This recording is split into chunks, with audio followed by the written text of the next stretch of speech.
Before this starts, this is just the GTA game's individual icebergs, but I've removed some things as well as refined the content slightly on what already existed. This goes in reverse chronological order, so this starts with 5, then goes all the way back to 3 because, if we're being honest, less than 1% will even watch anything past that, and even less will care to see that. With that being said, thank you for watching, hope you enjoy.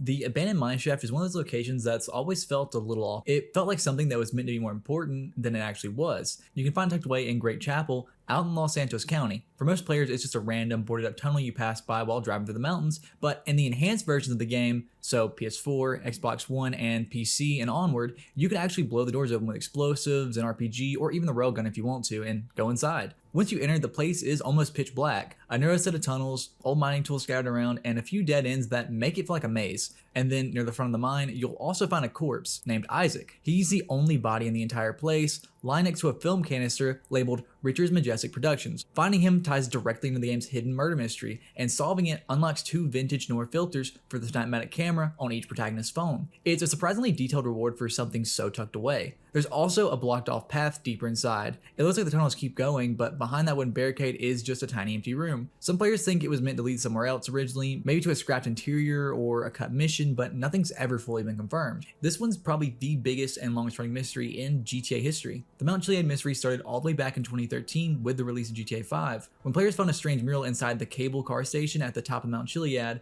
it looks like a rough drawing of the mountain itself with odd symbols scattered all over it, UFOs, lightning bolts, eggs, and an eye floating above everything. The eye symbol is what really fueled the early theories. A lot of people linked it to the Eye of Providence or the All-Seeing Eye, which led to all kinds of Illuminati speculation. Others thought it was literally referencing the UFOs in the game, since there's a saucer that appears over Mount Chiliad after you reach 100% completion, only at 3 AM during a thunderstorm. It's one of the most well-known Easter eggs in GTA 5, and one of the first things people tried to tie into the mural. People have spent years trying to solve it, overlaying the mural onto the in-game map, flipping it, scaling it, lining up the symbols with locations like Fort Zancudo, Polito Bay, and even Grapeseed. Some believed it hinted at a hidden jetpack, others thought it referenced a hatching alien egg or a secret room buried under the mountain. The 100% completion message, "Come back when your story is complete," added even more to the mystery, basically confirming that there was something to unlock. Eventually, parts of the mystery started connecting to GTA Online updates. In the Doomsday Heist, there's literally a mission where the player uses a jetpack to leave Mount Chiliad, finally bringing the old theory full circle. It was the closest thing to an official answer Rockstar ever gave, suggesting that the mural had been teasing content that wouldn't show up until years later. Even now, people still debate whether it's all connected, or if Rockstar just leaned into the myth once it became popular, but either way, the Mount Chiliad mystery has outlasted almost every other secret in the game. It's not just an Easter egg, it's part of Grand Theft Auto's culture at this point. For years, people swore they'd seen something moving in the forest of San Andreas. Some called it a hoax, others said they heard it breathing just off screen, but nobody ever found proof. That's how the Bigfoot legend started. It goes back to the old days, players wandering through the woods of the original San Andreas convinced there was something out there, and the myth took off. People searched for weeks, finding nothing but fog and tree lines. Still, the idea stuck. When the world got reimagined, the legend came back with it. Early on, there's a quick glimpse during a hunting mission, a faint thermal outline in the trees that disappears the second you notice it.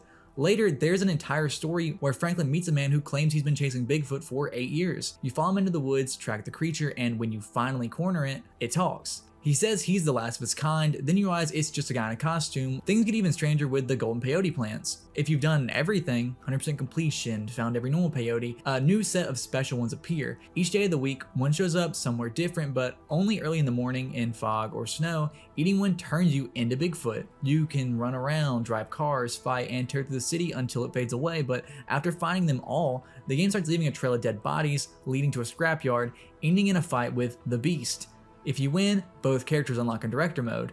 The next entry just started as another drug trip mission until it didn't. When Trevor takes Barry's weed and grass roots, things get very weird. His vision blurs, music distorts, and out of nowhere, clowns start showing up, laughing, armed, and charging straight at him. An automatic shotgun appears in his hands, and he's forced to fight through waves of them while blowing up clown vans that keep spawning more. When it's over, his vision clears and everything goes back to normal, at least on the surface. It's played off like a hallucination, but there's something a little unsettling of how specific it was. Trevor's dialogue through the mission makes it clear he's always had a fear of clowns. Like, this wasn't random, but something buried in his head that the drug drug dragged out. Michael's version of the mission replaces the clowns with aliens, which makes sense for him, but for Trevor, it feels different. It feels personal. What really pushed the clown myth beyond the mission, though, was a video that surfaced years later. Someone found a clown standing completely still inside one of the abandoned motel rooms in Sandy Shores. Same model from Trevor's hallucination, hatchet in hand, head slightly tilted. It wasn't reacting, it wasn't part of any mission, and it wasn't supposed to exist outside that sequence. The weird part is that clown's blood effects and movement were slightly off sync, something that usually only happens with entities that spawn by mistake, but it shouldn't have spawned at all, especially since that area doesn't load pedestrian models like that under normal conditions. No one ever proved it was fake, no mods, no cheats, nothing suspicious in the footage, it just existed. One random clown in a motel during the rain, never seen again. Maybe a glitch, but considering how tied it is to Trevor's fear and how specific that model is, it's hard not to wonder if something deeper got left in the code, something that wasn't meant to show up again. So, the next entry. The alien sightings in San Andreas are some of the oldest and most well-known myths in the series, and depending on who you ask, they're either obvious Easter eggs or hints at something much bigger. It starts right at the beginning. During the prologue, if you drive off the main road and under the frozen bridge, there's a body trapped under the ice, an alien, half buried, just sitting there under the river. It's easy to miss, but once you see it, you'll remember it forever. Later in the story, you start noticing more of them. Murals, movie props, even cults that seem obsessed with UFOs and visitors. Michael's story in particular keeps circling back to them. His hallucinations during Grassroots replaces Trevor's clowns with green, bug-eyed creatures dropping from the sky as he fires a minigun into the chaos. Then there's Did Somebody Say Yoga, where after drinking that spike drink from Jimmy, Michael is literally abducted by aliens, floating over the city before dropped to midair.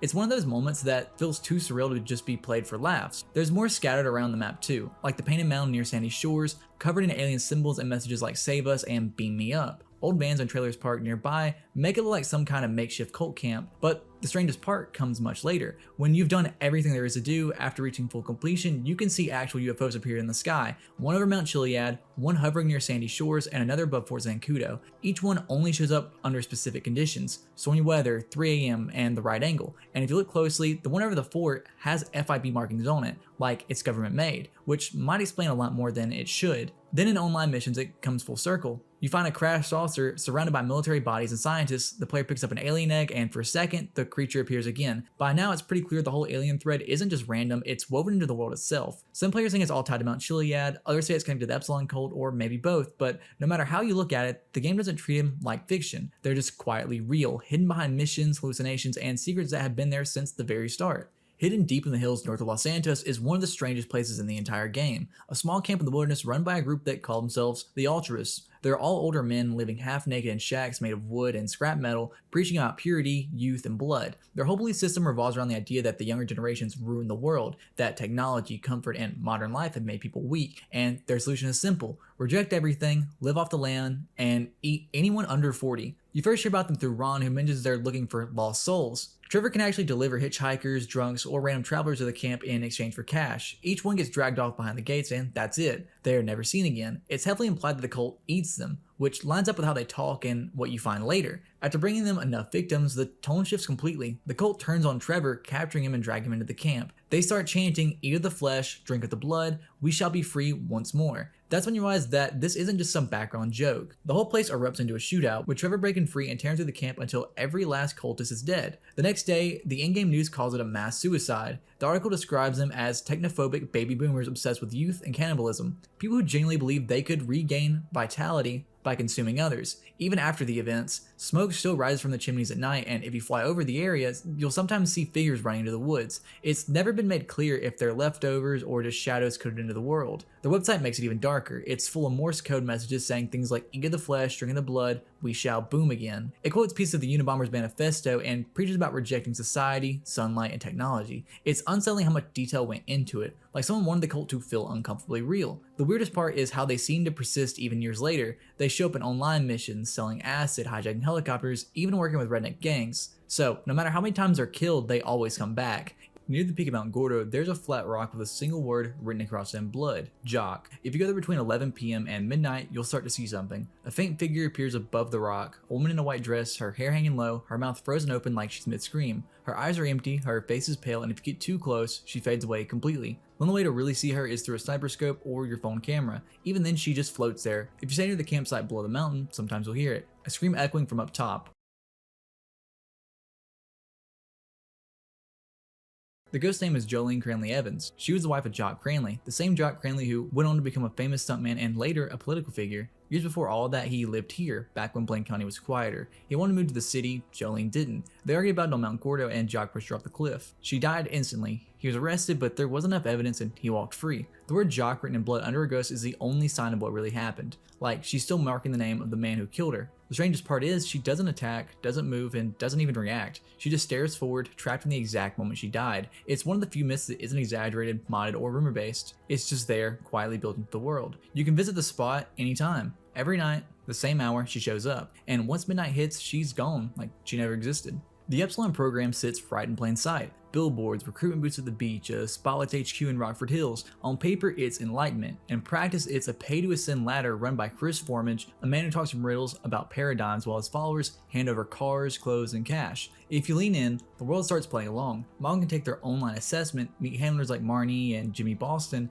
and get someone a chain of errands with names like the Seeking Truth and Unknowing the Truth. Every step is wrapped in doctrine. Collect the tracks in a specific order, wear the robes, drive the baby blue cars, donate more. It's part satire, part puzzle. You're buying your way towards clarity, and the punchline is how normal it all feels while you're doing it. Their beliefs are intentionally absurd and disturbingly confident. The world is 157 years old, dinosaurs are a lie, trees talk to the worthy, redheads are unsavable, and if you have a birthmark, you might be a descendant from Kraft, emperor of the fourth paradigm. They call it science, then tell you not to doubt it. It's funny until you realize how many characters orbit them, stylists, celebrities, tech guys, quietly while wearing baby blue and pretending this is normal. The cult bleeds into the wider map too. You'll catch pedestrians saying Kiflam, spot murals and tattoos, even wake up in their temple after a bad night out. Their Psi and radio Morse codes push the same mantra: ban deceit, eat of the flesh, happiness through Epsilon. It's slick, recruiting, and everywhere, like a brand that never stops advertising. There is a way to flip the script. If you play long enough as Michael, you eventually get the chance to walk into a drop wearing the robes and leave with your dignity and something much heavier still intact. It's the perfect ending for a storyline about belief, money, and control. Step inside the machine, see how it works, then decide who's using who. That's the unnerving part about Epsilon. It's not a ghost or a monster, it's a system.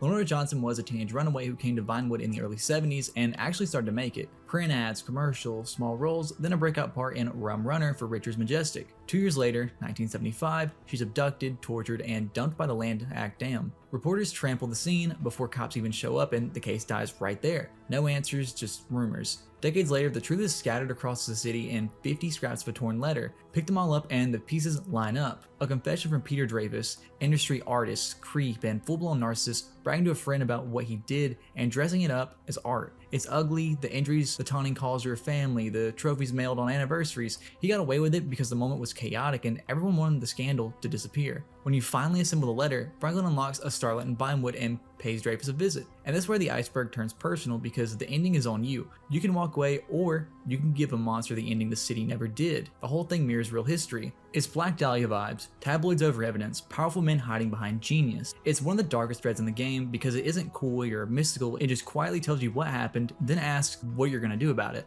Out in the water behind Humane Labs, if you go at night around 7 p.m. to 7 a.m., you'll see it. A faint green light pulsing beneath the surface. It doesn't move, doesn't fade, and no matter how long you watch, it's just there. The glow only shows up in the PS3 and Xbox 360 versions of Grand Theft Auto 5, and it's never explained. Some players thought it was a bug, just a misplaced reflection from the lab's lights, but others noticed how consistent it was. It's always there, hovering in the same spot right behind the facility known for its classified experiments. That's what made the theory start. Some said it was a chemical leak from the lab bleeding into the water at night, others thought it tied into the Mount Chiliad mystery, another unexplained thread that connects UFOs, murals, and odd lights across Blaine County. There's even a consideration to older GTA lore. Players compared to the green goo mission from San Andreas, where you steal a mysterious glowing substance for the government. What keeps it interesting is how quiet Rockstar was about it. They never patched it, never clarified it. Then, when GTA 5 made it next gen, the glow vanished completely. No texture, no reflection, like it was never there. So that's all that's left is the footage, that eerie, green bright shimmer sitting under the waves, behind a building nobody's supposed to enter. Whatever it was, glitch, reference, or something hidden in plain sight,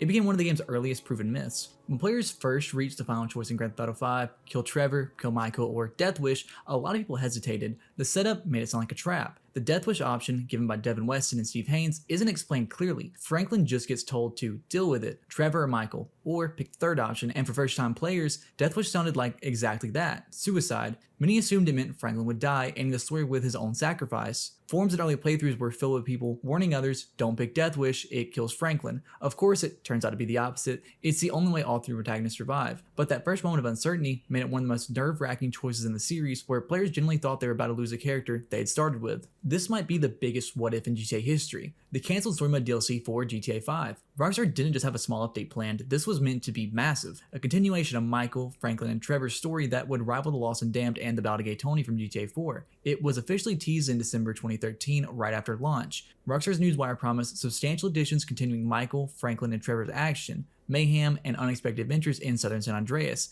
Internally, it was treated like a full expansion pack, not a side update, but it quietly vanished after 2014. Years later, former devs and voice actors confirmed what fans had already pieced together. Rockstar canceled after realizing how much money GTA Online was making. Online became the studio's full focus, and all single-player content was scrapped or reworked into future online updates like the Doomsday Heist and the Diamond Casino Heist. But the amount of stuff that was planned for story mode was kinda wild. So firstly, the Agent Trevor DLC, codenamed Clifford. This is supposed to follow Trevor after the main story, recruited by the IAA as a government agent. Leaked files from patch 1.14 show a list of over 30 missions with names like IAA Training, Russian_Jetpack, and Casino_Heist. There are also Stranger and Freak missions tied to new characters. 2 new weapons, a harpoon gun and a crossbow, and 13 new vehicles, including the Valkyrie and Stromberg, which later appeared in GTA Online updates. One mission list even referenced jetpacks, drones, and a full-on casino setup, implying this DLC would have introduced jetpacks long before they came as part of the Doomsday Heist years later. According to Stephen Oak, who is Trevor's actor, the team actually recorded some of it before it just disappeared. Voice director Joe Rubino later confirmed that half the expansion was finished before Rockstar shut it down. Next, the Zombie Apocalypse, which was codenamed Norman. This would have been GTA's version of Undead Nightmare. Set in an alternate post-apocalyptic version of Los Santos, it would have starred Michael and his family surviving in a zombie outbreak. Leaked mission titles like NRM_Sir_Michael, NRM_Sir_Tracy, and NRM_Radio_C suggested it followed their attempt to hold out, scavenge, and find a cure. Textures and props from this DLC, boarded up buildings, graffiti, ruined cars, were later reused in GTA Online's Arena War interiors, which explains the abandoned apocalyptic details hidden around Maze Bank Arena. Another pitch was an alien invasion episode, but it never really got far. Rockstar apparently chose to focus on the zombie storyline instead, and then other small DLCs were the Assassination Pack, which had 12 new Franklin missions using payphones across the map, Flight School Pack, then the Manhunt Pack, which was just cosmetics and references to Manhunt, Relationships Pack, a scrap feature allowing expanded character interactions, Liberty 5, which was a map expansion bringing Liberty City into GTA 5's engine, proven by a leaked image of Middle Park from a developer's portfolio.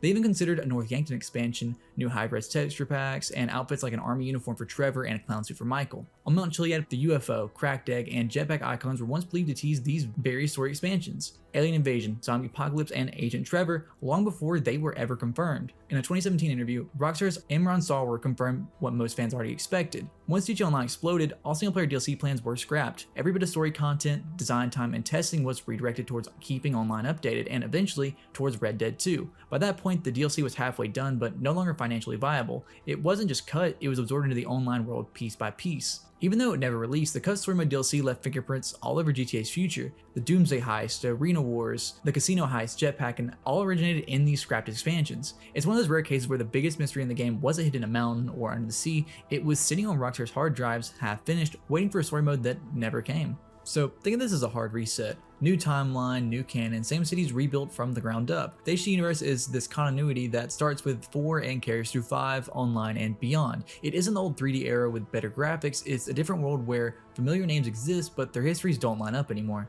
Liberty City, Los Santos, Vice, all reinterpreted. Events you remember from the older games didn't happen, even if brands, radio voices, or inside jokes carry over. That's why some myths feel reborn. Bigfoot becomes playable, Chiliad gets a mural that later ties into jetpacks and UFOs, the Epsilon cult expands into full quest lines, same vibe, different rules. This timeline is also where the long tail lives. Online advances in real time, pulling in IA black sites, Casino Heist, Cayo Perico, pieces that would have been single-player DLC in another era. It's the reason cut ideas resurface years later in a new form, and why canon now stretches across updates instead of one boxed release. Why it matters for the Iceberg is when you're digging into mysteries, you have to ask which universe they belong to. Some legends from the PS2 era are callbacks now, not history. Others were rebuilt and pushed further, sometimes quietly confirmed, sometimes left to breathe as rumors. In the HD universe, the map is bigger, the lore is cleaner, and the myths are designed to linger. This entry sits in that uncomfortable space between myth and lived experience. A lot of players notice the same thing. When you're Franklin, cops and certain NPCs seem to escalate faster, sometimes for just staying nearby or mouthing off once. With Michael or Trevor, the same action often gets a warning or a throwaway line. Clips popped up everywhere showing Franklin getting guns drawn, shoved, even shot at point blank for stuff others get away with. The studio publicly denied any character-specific bias in police behavior. Officially, the AI doesn't treat one lead differently, but out in the world, patterns feel different, especially around Davis and some rural stations where players ran informal tests and logged more aggressive reactions towards Franklin compared to the other two. You can also get region-coded hostility in the countryside. Locals heckle Franklin for being black and Trevor for being Canadian, then open fire after a few lines, which makes the whole system feel weighted even if it's technically based on area scripts, ambient taunts, and patrol logic rather than a hard-coded race flag. So, is it real? Mechanically, it's messy. Socially, it lands. The game's satire leans into stereotypes and ugly dialogue, including lines yelled during chases, and when that collides with uneven escalation in certain neighborhoods, the result leads as racial bias to a lot of players. Whether you label it as Easter egg, AI quirk, or uncomfortable mirror, the perception stuck, and that's why this sits on the iceberg. So, this rumor came from a mix of data mining, unused animations, and half-remembered developer talk, all pointing to an early version of GTA 5 where Lamar Davis may have been a playable character, or at least closer to the main trio than the final game shows. It started circulating on forums like GTA forums and Reddit around 2016 and 2017 when players discovered voice lines and animations in the game files labeled similarly to those used by Franklin, Michael, and Trevor. When modders swapped Lamar into the game, he could perform all the same interactions, fighting, taking cover, driving, talking to pedestrians, without the game breaking, suggesting his character model was rigged with the same animation framework as the main protagonist. Some even pointed to Slink Johnson, who is Lamar's voice actor, who once hinted that he had recorded more material that never made it in. Fans interpreted that as proof he was meant to have a larger role, possibly replacing Franklin in an alternate version of the third way ending, or serving as a fourth playable character early in development. The rumor about Franklin originally dying and Lamar taking his place ties into this. Players noticed that Death Wish, the name of the third ending, felt like foreshadowing, like Franklin wasn't supposed to make it out. Combined with Lamar's unused assets and its constant presence of Franklin's story, it created the idea that Rockstar had originally planned to kill Franklin and let Lamar step up. In reality, nothing official ever confirmed that version of the story existed. It's more likely Lamar was simply developed using the same animation bank for testing or cutscenes, and his expanded content was trimmed down when Rockstar streamlined the story to focus on the main trio. Still, as a what-if theory, it's one of the most believable on the iceberg because it almost makes too much sense. Lamar already acted as Franklin's mirror throughout the game, the one person reminding him who he was before the money. Making him playable would have turned the relationship into something much deeper, two sides of the same path through Los Santos. When Lester's talking to Michael during the jewel store setup, he drops a quick line. There was an Eastern European guy making moves in Liberty City, but he went quiet. That's all he says, but it's enough. That one throwaway line basically tells us Nico's still out there, somewhere, but he's off radar. If you bring Packy along for a heist, he'll start talking about one of his old jobs back in Liberty City, mentioning Nico by name. Crew. It was me, my brother Derek, God rest his soul, my pal Michael, God rest his soul, and another boy, Nico, who's probably dead too. He admits he doesn't even know what happened to him, which just makes the mystery even deeper. And there's a bunch of small background details that keep his presence alive, like a Life Invader profile hidden in Michael's house where you can zoom in and see Nico living in Broker with posts from Mallory, Little Jacob, and Brucey liking his stuff. There's even a wanted poster of Nico out near Sandy Shores, and during one of the downtown cab co-fares, an Emperor drives by with a license plate, Nico B. Even the character creator lets you pick Nico as your special dad, which is clearly just a nod to fans. The Infinity Killer is one of the darkest mysteries in GTA 5, centered around a man named Merle Abrams, a serial killer from Sandy Shores obsessed with the number 8. He believed 8 is just infinity stood up, and that phrase alone defines the insanity that drove him. Abrams lived in Sandy Shores until around 1999 when he completely lost his mind. During that year, he murdered 8 joggers across San Andreas and hid their bodies somewhere no one could find. The media called it the Infinity Murders. He was caught not long after and sent to Bolingbroke Penitentiary, where he later died in 2004 at 57 years old, still insisting he wasn't the killer, just obsessed with infinity, but his presence is everywhere. If you explore Sandy Shores, you can find his burned down house covered in his ramblings. Phrases like "there will be 8" and "8 is just infinity" stood up. There's a pair of small shoes hanging from the ceiling, bloody tick marks on the wall, and graffiti from locals telling him to go away. Like they knew something was off long before the murders happened. Near his home, a giant rock bears a creepy nursery rhyme he wrote about his victims, surrounded by the number 8 scrawled over and over. Inside Bowling Prison, there's another message written by him that reads, "Where water meets land and fire once spewed forth, there the infinite 8 shall stay until I return." That line led players to search the ocean near Mount Chiliad, and what they found confirmed the myth. Deep beneath the water, north of Paleto Bay, there are 8 bodies, bound and wrapped, lying together on the sea floor. The locations line up almost perfectly with Abrams' clues, but here's where it gets strange. Some players discovered those bodies appear to be female. Even though the police said the Infinity victims were male joggers, it's led to theories that maybe someone else copied Merle's crimes or even carried them on after his death. Scattered fire pits, a small seaside hut, and bags from Burger Shot near the burial site connect back to Merle too, the same kind of trash found in his burned house. It's as if he prepared everything himself before dying, leaving a trail that still isn't fully understood. To this day, the Infinity Killer isn't just another Rockstar Easter egg, it's a fully formed unsolved case buried in the world. In the skies above Fort Zancudo is one of the clearest UFO encounters in GTA 5. At exactly 3 AM, a faint green light starts to form on top of one of the bunkers inside the base. If you stay and look closely, the glow shapes into a perfect circle, and above it, hidden in the clouds, sits a black plated UFO. This one isn't like the others found around San Andreas. It doesn't shimmer or hover peacefully. It's silent, matte, and looks more like something built than something alien. If you fly close enough, the UFO slowly fades into view, almost like it's cloaked. It's shaped a lot like a stealth bomber, thin, angular, with 2 turbines spinning underneath it, but the second you try to get too close, everything shuts down. The UFO emits a powerful EMP pulse, instantly killing the engines of whatever you're flying. The only option left is to bail out and parachute. Even then, landing on it is almost impossible. The game physically throws your character off like the object rejects you. Players who've inspected it through game files found 2 human pilots inside the model, suggesting this isn't an alien craft at all, it's military. Maybe something reverse engineered from a crash or an early prototype. The side of the ship even has the words rearrange and segregate printed on it.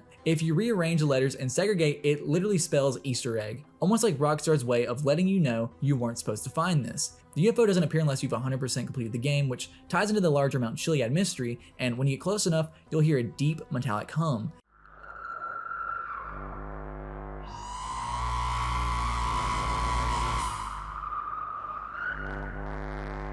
There's been a long-running myth in GTA 5 about Slender Man, the faceless creature from early 2010s internet horror, but unlike most of GTA mysteries, this one's completely fake. Slender Man isn't actually in the game's code at all. The rumors started when players claimed to have seen a tall, pale figure watching them from the forests of northern Blaine County or the mountains near Paleto Bay. Videos started popping up showing Franklin sitting in a car at night, claiming Slender Man was standing in the trees. Most of these clips were heavily edited or used mods, but they spread fast enough that people began hunting for them in the wild, just like players once did Bigfoot. The real origin of Slender Man comes from an internet meme, created in 2009 by Eric Kunsen on the Something Awful forums before exploding in popularity with the game Slender: The 8 Pages in 2012. So when GTA 5 came out a year later, it made sense that players expected to find him lurking somewhere in its massive forests. In reality, all sightings are either from mods or fan-made videos. Modders have added full-on encounters, complete with Slender Man stalking the player through the woods or appearing on Mount Chiliad. YouTubers like Typical Gamer even showcase these mods, giving the myth new life. But in the base game, there's no trace of them. No hidden model, no textures, no events.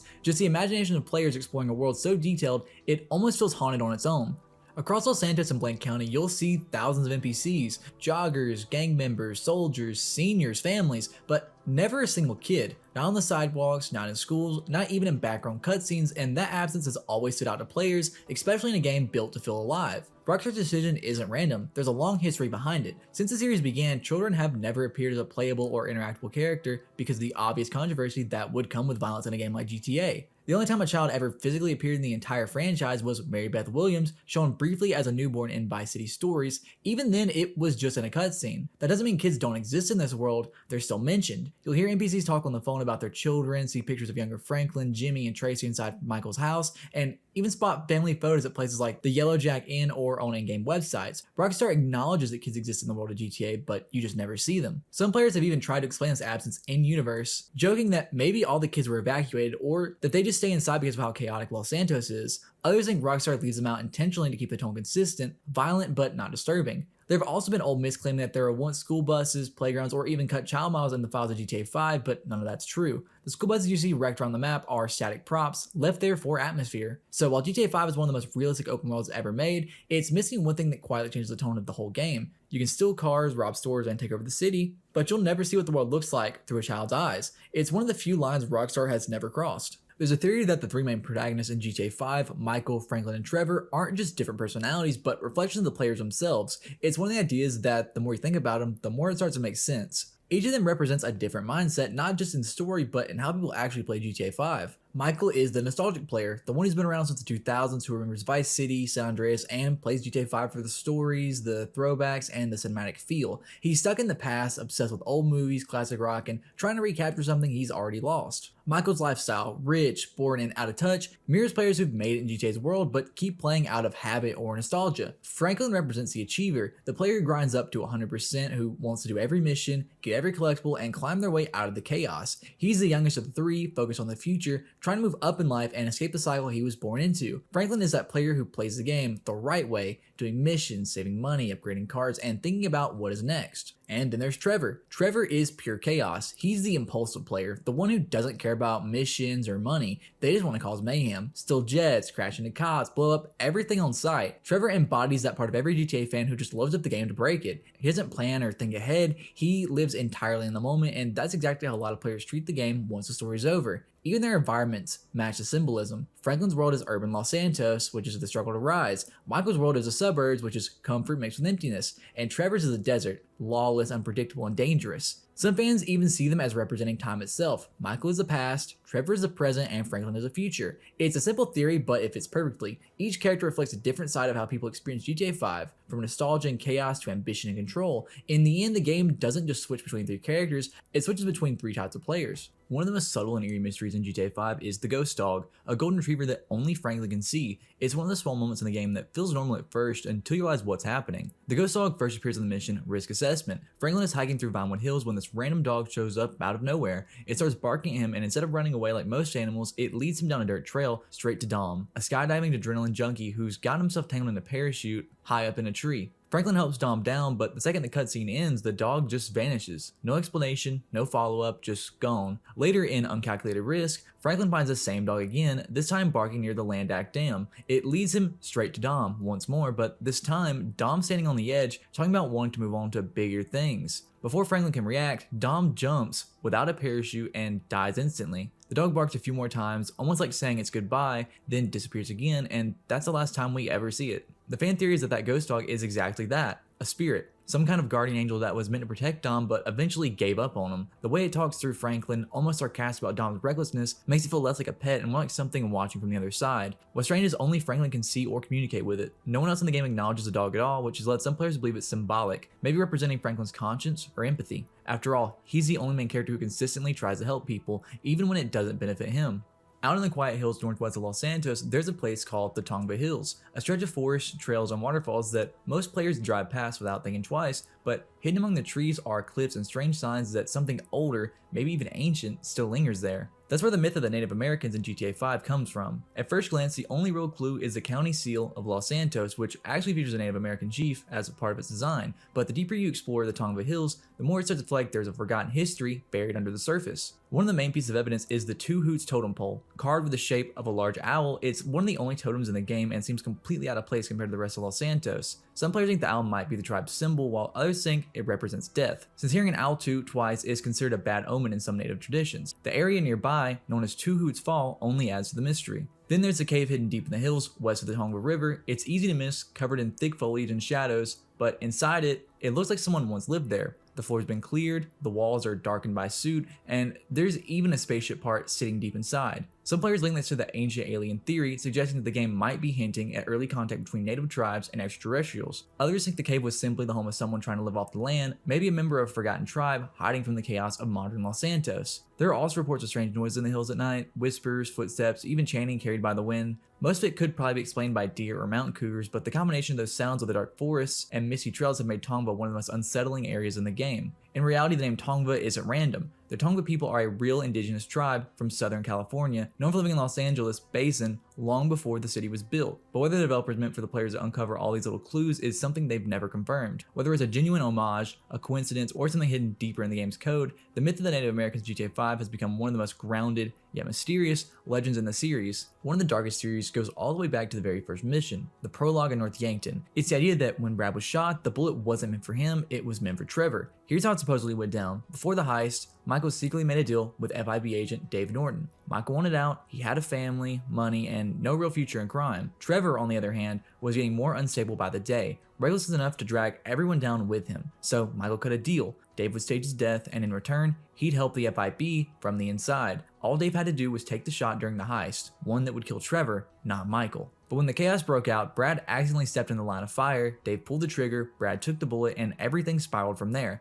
Michael fell to the ground pretending to be dead, and Dave used Brad's body to sell the story. burying him under Michael's name. Trevor, believing Michael had died in the shootout, barely escaped and went into hiding, completely unaware that his best friend had faked his death. Years later, when Trevor discovered Brad's body buried in Michael's grave, it all clicks. The betrayal, the lies, the silence, everything starts to make sense. From Trevor's perspective, Michael either set it all up from the start or made the deal afterward to protect himself. Either way, Trevor knows Michael's survival wasn't an accident. What makes the theory more believable is how well it fits both characters' arcs. Michael was desperate to get out of the life, and Trevor had become too dangerous to keep around. Michael's deal wasn't just about freedom, it was about survival, and Brad's death, as tragic as it was, gave him the perfect cover. By the time the events of GTA 5 take place, that single bullet has already shaped everything. Michael's fake life in Los Santos, Trevor's paranoia and rage, and even Dave's corrupt position in the FIB. Whether or not Michael planned it exactly that way doesn't really matter anymore. In the end, Brad wasn't the target, he was just in the wrong place at the wrong time, but that mistake is what kept Michael alive, and it's what haunted Trevor for the rest of the game. One of the strangest myths is something players never actually encounter.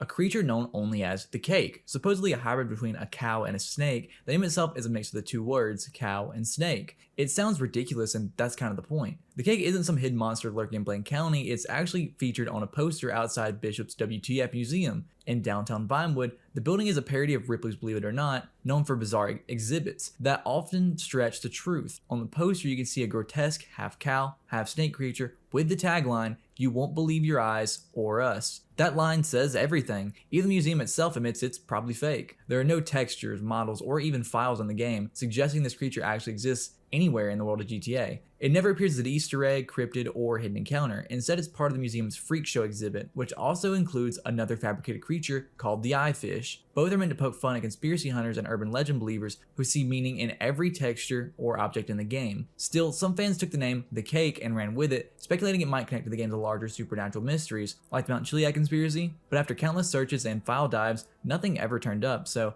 in the end, the Cake isn't a creature or a secret, it's a joke. The next entry isn't just a rumor, it's proven. The black cell phone's Easter egg is one of the strangest little Easter eggs hidden in plain sight, and it still manages to feel unsettling even when you know how it works. If the player opens their phone in-game and dials 1999-367-3767, something bizarre happens. The call connects to a mysterious contact labeled black cell phones, and just a second later, an explosion goes off directly above the player's head. It's not a small one either, it's strong enough to kill enemies, blow up cars, and send NPCs into a panic, but after the blast, the player's phone changes. Its background turns completely black and the theme shifts to a dull gray. Even stranger, the model of the phone itself becomes slightly larger, a detail that makes it feel like the entire device has been glitched or altered by whatever just happened. The number itself can be read as 1999 EMP drop, leading many players to believe the explosion represents an electromagnetic pulse or EMP. Others notice that 3673767 also spells out Emperor, which is also the name of the new color scheme of your phone after. Some fans connected this to the Mount Chiliad mystery or UFO sighting, speculating that the phone call might actually trigger some kind of hidden alien signal. There's also a strange reference hidden in the code. A mission name labeled Ojaswad appears alongside this sheet, but no such mission exists anywhere in the game. Some believe it might have been cut content from development or scrap DLC that never made it into release.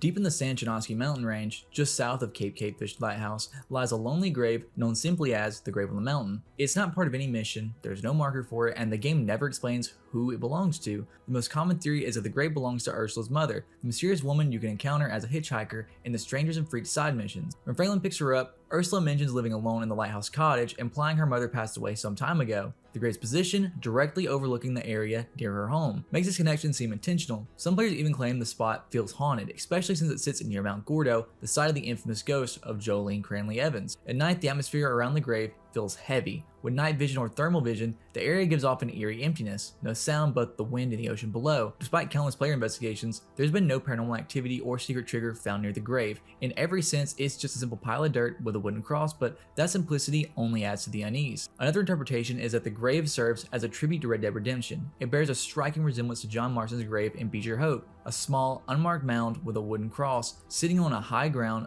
overlooking the world below. This connection makes sense, especially since Rockstar has filled GTA 5 with nods to Red Dead over the years. Interestingly, Rockstar later reused the same location in GTA Online's Treasure Hunt event, which was released to promote Red Dead 2. That update made the grave an official clue site, tying both series together in one subtle crossover. Every now and then, GTA doesn't just parody the real world, it actually ends up colliding with it. And no name represents that collision more than Jack Thompson, the real-life attorney who spent years publicly trying to have Rockstar's games banned. Jack Thompson was a Florida lawyer and activist known for his crusades against violent media, especially video games. During During the mid-2000s, he became infamous for targeting games like Doom, Mortal Kombat, and especially Grand Theft Auto. His claim was that games like GTA trained kids to become killers, calling them murder simulators, and even saying the PlayStation controller gave players a pleasurable buzz when they killed someone. His entire campaign centered around the idea that these games didn't just influence violence, they taught it. Over the years, Thompson launched multiple lawsuits against Rockstar and Take-Two, blaming GTA 3 and Vice City for inspiring real-life crimes. He tried to sue game developers, console makers, and even retailers like Best Buy and Walmart, accusing them of selling murder to minors. None of those lawsuits ever succeeded, obviously, but he managed to make enough noise that his name became synonymous with moral panic in gaming. Eventually, after years of bizarre and aggressive courtroom behavior, Thompson was permanently disbarred in 2008 for professional misconduct. Even after that, he continued his crusade from the outside, still sending letters and emails to journalists and politicians trying to connect video games to real-world shootings, including the launch of GTA 5, which he famously called a plague and an assault on children. Rockstar of course noticed all this and responded in the most Rockstar way possible by parodying him. In GTA 4, during the mission Final Interview, Niko Bellic is sent to assassinate a corrupt lawyer who, at one point, says the line, "Guns don't kill people, video games do." That line was a direct jab at Thompson's rhetoric, and he didn't take it too well. He threatened to take legal action against Rockstar if the character wasn't removed from the game, but obviously nothing came of it. The mission stayed exactly as it was, and fans quickly picked up on the joke. Even beyond that, they sprinkled in smaller nods to him. In GTA 4, there's an abandoned office building who once belonged to a lawyer named Tom Jackson, a not so subtle rearrangement of Jack Thompson, that's been turned into a used game shop called Cash for Games. By the time GTA 5 released, Thompson was long gone from the courtroom, but his shadow still loomed over Rockstar's legacy. His campaigns, lawsuits, and rants had ironically made him part of the GTA mythos,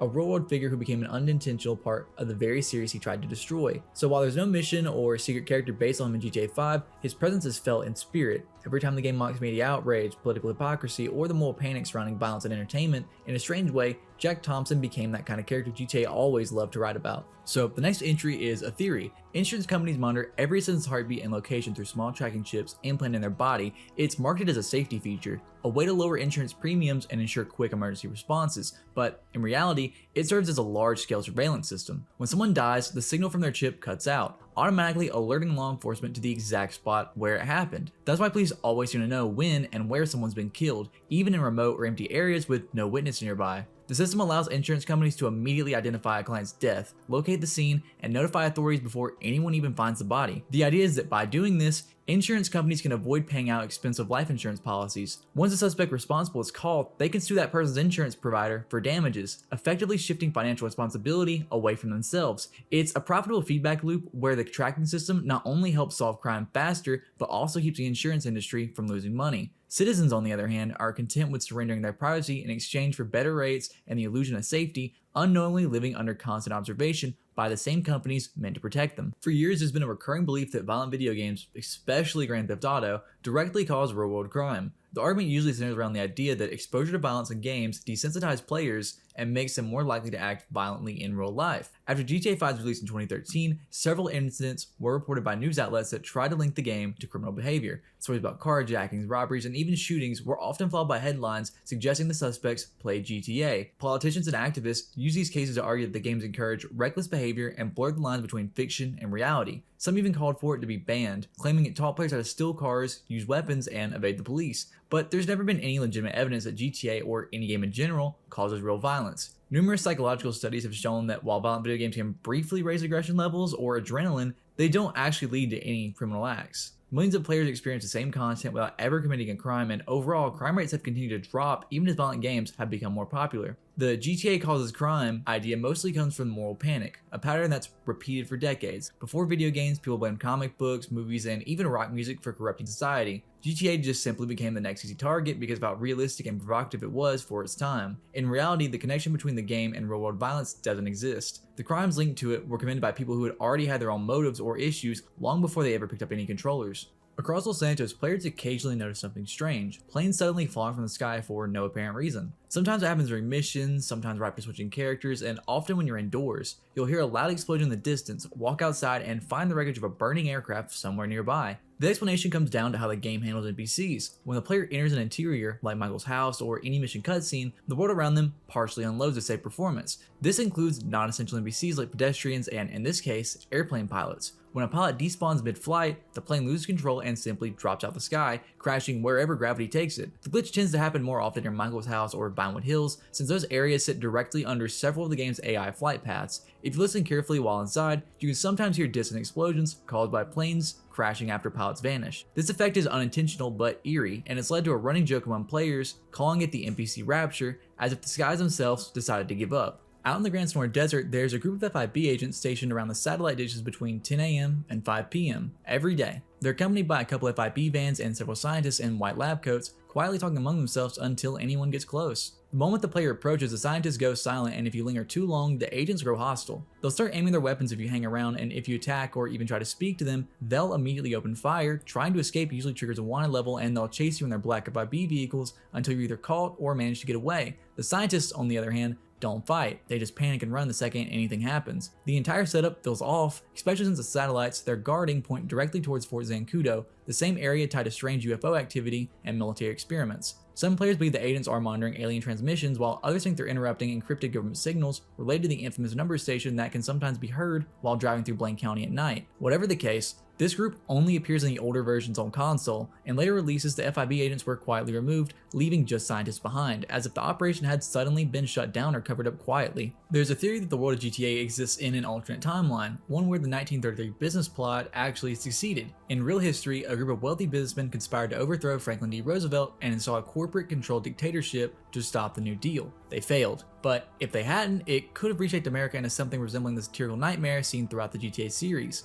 In this version of history, the coup would have allowed corporate leaders to take full control of the government, turning the US into a nation ruled by unchecked capitalism and propaganda. Consumerism would have been pushed decades ahead of its time, with ads not just selling products, but controlling people through subliminal messaging. Over time, the public would become desensitized to corruption, manipulation, and to violence, until advertisers didn't even have to hide anymore. The result is the exaggerated, self-aware parody of American culture seen across the series, where everything from Life Invader to Pisswazzer mocks the blind devotion of branding and excess. Corporations would have dismounted unions, balled out politicians, and saturated entertainment with mind-numbing content designed to keep people passive. The media landscape, from radio to television, became so over the top that morality faded completely. Shows like Fame or Shame, America's Next Top Hooker, and Republican Space Rangers represent a world that stopped caring about taste or ethics long ago. It's a culture that worships wealth, rewards cruelty, and treats fame like divinity. One where celebrity scandals and corporate corruption go unpunished because no one pays attention anymore. In this theory, deregulation also explains the extreme social delay across cities like Los Santos, Liberty City, and Carcer City. Crime thrives, law enforcement is militarized, and the government exists mostly as a tool for the elite. Hospitals barely function, police shoot on sight, and politicians openly profit off chaos. Even education and children's media have adapted to the broken system,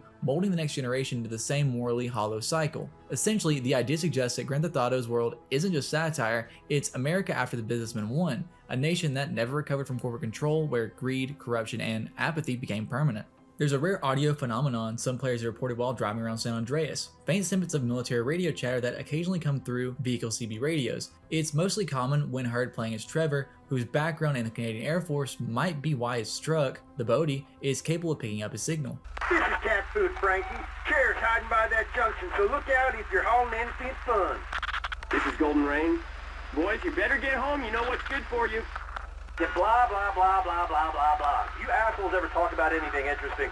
The chatter isn't tied to any visible source or event, it just fades in and out while driving, often while you're far out in the desert or near military zones. It's mostly static and short bursts of coded dialogue, the kind of quick exchanges you'd hear from pilots or soldiers in the field. Some players have claimed to hear it in other vehicles equipped with CB radios like the Dune Buggy, Space Docker, both Rebel variants, and larger industrial trucks such as the Phantom, Hauler, and Boxville service models. It's incredibly rare and can take hours of driving before it happens, but when it does, Trevor sometimes reacts with brief comments, usually confused or dismissive, before the transmission cuts out again. It's never tied to any mission or story trigger, which makes it even more mysterious. The general consensus is that it's a subtle Easter egg, a small audio detail hinting at Trevor's past and the constant military activity surrounding Fort Zancudo. Whether it's a leftover signal, a hidden broadcast, or just a bit of world building, the chatter remains one of the quieter but more atmospheric myths in the game. After the big score, players gave him the option to kill Michael, and according to some, his story doesn't even end there. Reports began to circulate claiming that if you visit his home as Franklin after choosing that ending, strange things start happening inside the DeSanta residence. Doors supposedly open and close on their own, footsteps echo through the hall, and in some accounts, Michael himself appears as a shadowy figure that attacks the player, sometimes even setting Franklin on fire. Most of these encounters, though, are almost certainly tied to mods or leftover house scripts. After Michael's family leaves, the game's scripting doesn't fully deactivate the household routines, so things like automatic door triggers or sound cues still play as if Amanda and the kids were still living there. Combined with the game's natural and ambient sounds, it's easy to see why players might mistake that for something paranormal. Some players have also searched the Palmer Taylor Power Station, the site of Michael's death if you chose to kill him, claiming to hear faint chanting or voices in the background, but the sounds are most likely just the constant hum of the facility's machinery. Despite all the stories and recordings, there's no solid proof that Michael's ghost actually exists in the game. Still, the idea of his spirit haunting the world he helped tear apart, and the guilt Franklin carries afterwards, makes it one of the eerier myths tied to the game's alternate endings. The Wolf Girl is one of the more infamous hoaxes tied to the Palomano Highlands, a supposed half-human, half-wolf creature said to roam the lonely hills east of Los Santos. The story traces back to YouTuber Papa Jake Games, who claimed to have encountered the creature during one of his late-night myth hunts. In his video, a figure that appears to have a human body and a wolf's head can be seen for a few seconds before disappearing into the trees. According to Jake's own explanation, the Wolf Girl was supposedly the result of a glitch during development, an NPC that kept spawning outside the city limits. Rather than fixing the bug, developers allegedly gave her a backstory, modifying her to walk on all fours and wear the head of a wolf. In other versions of the story, he claimed that the secret government agents created her as part of an experiment. The problem is that none of this holds up. No files, models, or unused NPCs assets resembling the Wolf Girl exist in the game's code. The body seen in the video perfectly matches a standard beach NPC model, and the wolf's head appears to be a modded attachment. The fact that Jake was using cheats and camera tricks doing his so-called sighting only adds to the skepticism. Still, the myth picked up traction online because of its setting. The Palomano Highlands have always been tied to rumors of hidden creatures and strange noises dating back to the game's early release. That eerie, empty stretch of countryside gives myths like the Wolf Girl room to breathe, even if, in this case, it's entirely fabricated. The all-seeing eye, often tied to the Illuminati or the idea of higher forces watching humanity, appears all over San Andreas, hinting at hidden connections between science, power, and something far stranger. At the Galileo Observatory, a monument outside casts a shadow that perfectly forms the Eye of Providence when the sun hits it at the right angle. The monument itself resembles a real-life astronomer's monument at the Griffith Observatory in Los Angeles, which already fuels theories that it's tied to the Mount Chiliad mystery. Some players believe the shadow is part of a larger puzzle, possibly pointing towards alien activity or the secret groups monitoring it. Inside Franklin's house, there's a picture framed of the symbol hanging on the wall. Subtle but noticeable once you start looking at it. Then at Lester's house, there's another version, glowing on a monitor alongside a poster that features the same pyramid and eye motif. These placements are too deliberate to be random, especially considering both Franklin and Lester have indirect ties and conspiracy themes throughout the game. The symbol also appears at Mount Chiliad, etched onto the mural in the cable car station, sitting at the top of the mountain drawing, a spot that's long been linked to the UFO and secret organizations. There's even a red version of the eye hidden under the observation deck, right next to the "Come back when your story is complete" message. Mothman is one of the most recognizable urban legends in real life, so it's no surprise players started looking for it in the game too. The myth supposedly describes a tall, dark figure with glowing red eyes seen flying near bridges or watching from rooftops, usually around Hill Valley Church in Blaine County. Some version of the story says it was created in a humane lab experiment, while others claim it appears when players glitch into the out-of-bounds areas or explore rural parts of the map late at night. Sightings first started being reported shortly after the game's release, mostly involving players who said they saw a shadowy figure standing near bridges before it suddenly vanished in smoke. Others claimed it appeared above cemeteries or church steps, watching from a distance. None of these reports have been verified, and no unused model or creature resembling Mothman exists in the game's files. The myth eventually became popular enough for modders to create their own versions, the most common being one that places Mothman at Hill Valley Church where it appears on the roof at night. Outside of those mods though, there's no real evidence that the creature ever existed in the base game. Still, it fits naturally into the eerie rural side of the map. Baphomet is one of the more unsettling visual myths tied to the Alamo Sea. A supposed demonic image that appears in the movement of the waves, players claim that under certain lighting, the foam forms the shape of a goat's head, complete with long, twisting horns. The resemblance is eerie enough that screenshots and videos started circulating, showing what looks like a deliberate pattern hidden in the water. What makes it interesting is how it connects to the larger web of occult symbolism scattered across the state. Between the all-seeing eye symbols, the Epsilon cult, and the secretive designs hidden around Mount Chiliad, this felt like one more clue pointing to something beneath the surface. Literally. Some players believe it's a nod to the Illuminati references found throughout the world, while others think it's an intentional tie-in to the Goatman myth, possibly suggesting that both originate from the same demonic force. Because the face constantly shifts with the movement of the sea, it's almost impossible to capture clearly, which only makes it feel more mysterious. Some players have even noticed that other shapes nearby, distorted skulls and figures that resemble angels or even devils, all appearing briefly before fading into the waves. If you chose ending A, where Trevor's doused in gasoline and set ablaze, some players claim that his spirit never really left sandy shores. The myth says that if you return to his trailer around 2 AM, you can see a faint silhouette inside, glowing red eyes staring through the kitchen window just for a second before vanishing. A few players even claim that standing too close at that exact time caused your character to suddenly catch fire, mirroring Trevor's death in the final mission. It's one of those stories that spread quickly because it feels believable. Trevor's death is one of the most brutal moments in the game, and his trailer, always dimly lit and quiet after he's gone, already gives that uneasy feeling. Combined with the desert's eerie silence at night, it's easy to see how players start imagining something still lurking there. But of course, nothing in the file supports it. No event triggers, no leftover scripts, no hidden models, just people convincing themselves they saw something in the dark. Deep beneath the waters of Bantam Canyon, or however you say it, I'll put it on screen because I can't pronounce it properly, lies one of the most haunting underwater discoveries in the state, a massive whale skeleton resting along the ocean floor. At first, players thought it might have been a sea monster or something supernatural, but it turned out to be exactly what it looks like. The remains of a whale, preserved as a quiet, eerie landmark beneath the waves. The bones stretch across the sand, half buried and illuminated by the ocean's dim light. The size alone is unsettling, especially when you stumble across it during a dive with no warning. There's another skeleton just west of Fort Zancudo, not far from the wreckage of a cargo plane, which only adds to the strange atmosphere of the area. The skeletons match the shape of a humpback whale, a fitting detail considering the real-life California coastline that the game's map draws from. They don't serve any gameplay purpose, but they became one of those hidden rewards that make exploration worth it.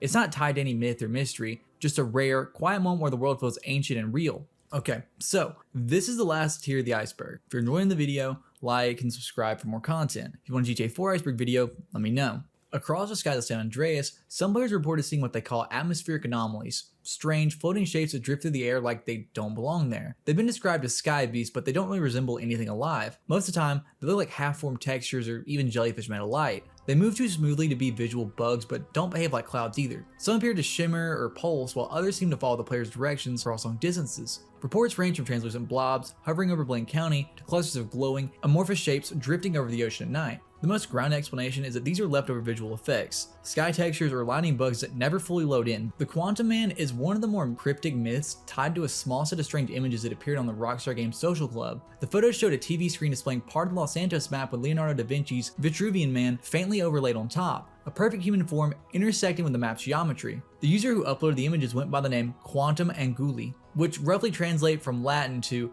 as far as the corners go. That alone sparked speculation about what it could mean. Some thought it hinted at hidden energy sources at the map's corners, while others believed it was a reference to an early cut concept tied to radiation or quantum distortion. The myth that followed was vague and directionless. People searched the edges of the map, scanned structures for symmetrical patterns, and even dug through game files looking for unused coordinates. Nothing concrete was ever found as far as I could find, and no one ever figured out who Quantum Angoli really was. Some players think the whole thing was just an elaborate hoax, designed to mimic the mystery hunting culture that surrounded the Mount Chiliad conspiracy. Others still insist it symbolizes how the map blocks off unseen areas, a metaphor for the limits of the world itself. The technological singularity refers to the point where artificial intelligence surpasses human intelligence, a moment that would trigger irreversible changes of civilization. In the context of Grand Theft Auto, this idea has become a myth suggesting that certain forms of AI in the series have already reached self-awareness. Across multiple entries, small details and odd occurrences have led players to believe that the singularity has quietly taken place behind the scenes. The theory ties into the existence of domostobots, robotic assistants that appeared in the series during the 1980s and 1990s,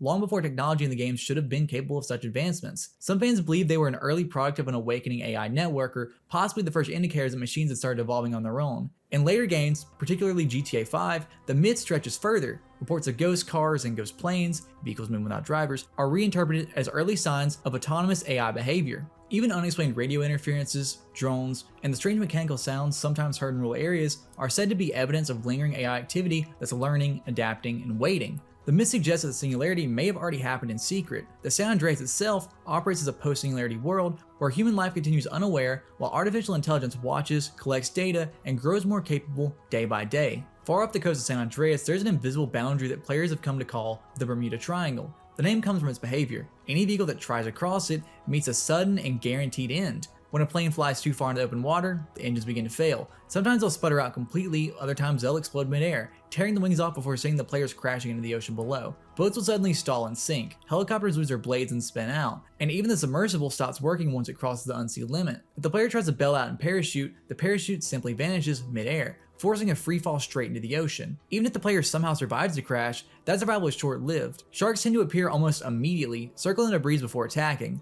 It's one of those small, eerie details that makes the Bermuda Triangle nickname feel appropriate, not just as a boundary, but as a place where everything just stops working and nature finishes what the game started. In reality, of course, it's Rockstar's way of preventing players from flying too far beyond the map. The world of San Andreas doesn't extend infinitely, and the invisible walls ensures that players don't end up lost in empty, unrendered space, but between the sudden mechanical failures, the silent ocean, and the inevitable shark attack, the effects feel deliberate, a digital version of the same myth that's haunted real pilots and sailors for decades. Late at night in Blaine County, a low, distant howl can be heard echoing through the trees near the Mount Chiliad tunnel. The sound only appears during Pacific hours, roughly between 9 p.m. and 4 a.m., though players mostly report hearing it consistently around 2 to 4 in the morning. The noise carries across the forest and fades into the mountain's natural ambience, giving the area an eerie, almost supernatural tone. Following the sound leads nowhere. There's no visible creature or event to match it, just the emptiness of the woods and the flicker of moonlight throughout the fog. Players once speculated that it was a link to the Goatman or some other cryptic tied to Mount Chiliad's many mysteries, but the game files eventually revealed the source,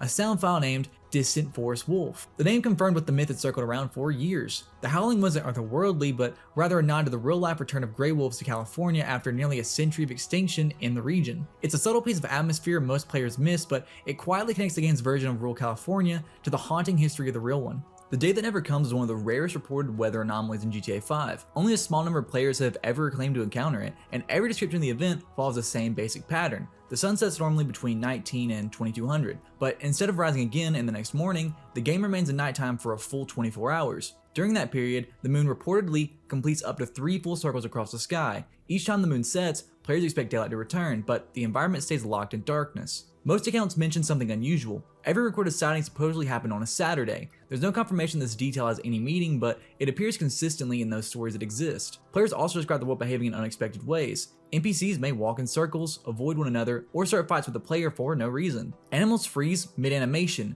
Birds fly in a tight, tornado-like pattern. Random events that normally trigger around the map simply fail to appear if they weren't already active. Some connected this occurrence to the real-world idea known as the lunar effect, which refers to the belief that lunar cycles influence human and animal behavior. The glitch's focus on repeated moon cycles and abnormal NPC actions is the reason that this comparison is often brought up. There's no confirmed cause for the day that never comes, because reports are rare and inconsistent, and because there's no reliable video evidence. The phenomenon is widely considered a glitch. If it had been a scripted feature, more players would have encountered it and documentation would be easier to find. At this point, the event is viewed as unlikely due to the lack of verification. Phantom files, sometimes called hidden game files, refer to the belief that Rockstar intentionally disguises or mislabels certain internal files to hide myth-related content from players who dig through the game's directories. Every GTA game contains thousands of files, and most players who try to investigate them only skim for names that stand out. Because very few files ever match the name of popular myths, some in the community believe Rockstar hides certain assets by giving them misleading names or placing them in categories that they don't belong in, like a model file stored inside the audio directory. Other versions of the theory claim Rockstar can hide files entirely, making them visible to the game engine but invisible to normal users. Skeptics argue that this is unlikely. They believe file systems don't work that way, and that a file hidden from every program except the game itself would be difficult or impossible to implement, let alone justified from a development standpoint. There is one scenario where players might encounter something that feels like a phantom file when a mod is incorrectly installed or removed. In those cases, the game starts searching for a file that no longer exists. This usually leads to crashes, missing assets, or glitched models appearing in its place, creating the illusion that the game itself is trying to load something hidden. Colored headlights. Colored headlights have been a thing since the Arena War update back in 2017. Originally, players could only change their lights to the Xeon headlights from default, then neon underglow colors using preset neon options or custom crew colors through RGB tweaking once the PS4 and the Xbox One ports dropped. The underglow made it look like you had some custom colored lighting, but it didn't affect the actual headlights themselves, which this all changed with the Arena War update. We added full headlight color customization, allowing you to swap out the regular white or Xeon lights with a list of 13 colors, the same ones used for neon lights. This includes colors like blue, green, red, purple, and a few others. Each one costs a decent bit unless you've unlocked Arena War discounts. Originally, this was only available at the Arena Workshop, but with the Tuners update, you could also change the headlight colors at the LS Car Meet modding zone, even if you don't actually own the Arena Workshop. The only catch with this is that you can't use any crew color options because there isn't any, so you're stuck with the preset colors Rockstar gives you.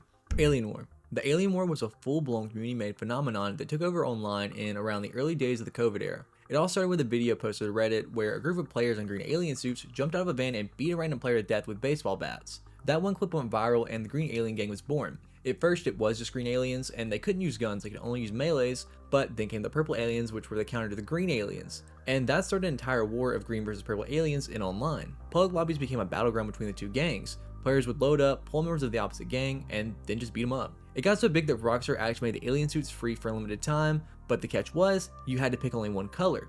The Alien War was one of the most organic and player-driven events online has ever seen, and I personally think it was one of the coolest things I've experienced as someone who played peak MW2 and BO2. People still talk about how fun it was and how unique all of it was, and for a lot of people, including myself, it was one of the most fun and memorable moments online has ever had. Laser weapons. Laser weapons refer to 3 main laser weapons: the Up and Atomizer, the Unholy Hellbringer, and the Widowmaker. The Up and Atomizer is a little blue ray gun that shoots an energy pulse, it has infinite recharging shots, and it launches cars, players, and really any object it can hit. You can even use it to knock yourself into the air, dislodge stuck vehicles, or just move really anything the physics allow you to, all without destroying the vehicle, which is perfect when you're trying to avoid a bad sport penalty. I don't really know how else to describe it, but it's one of the most useful tools in the game. Next is the Unholy Hellbringer, which is a laser LMG with a glowing ammo drum. Functionally, it's pretty much the combat MG, except it never reloads. But the only problem is, it is extremely inaccurate. And then there's the Widowmaker. So this is the main one that people actually like. It's a full-size minigun, but it shoots laser beams. It works almost exactly like the standard minigun,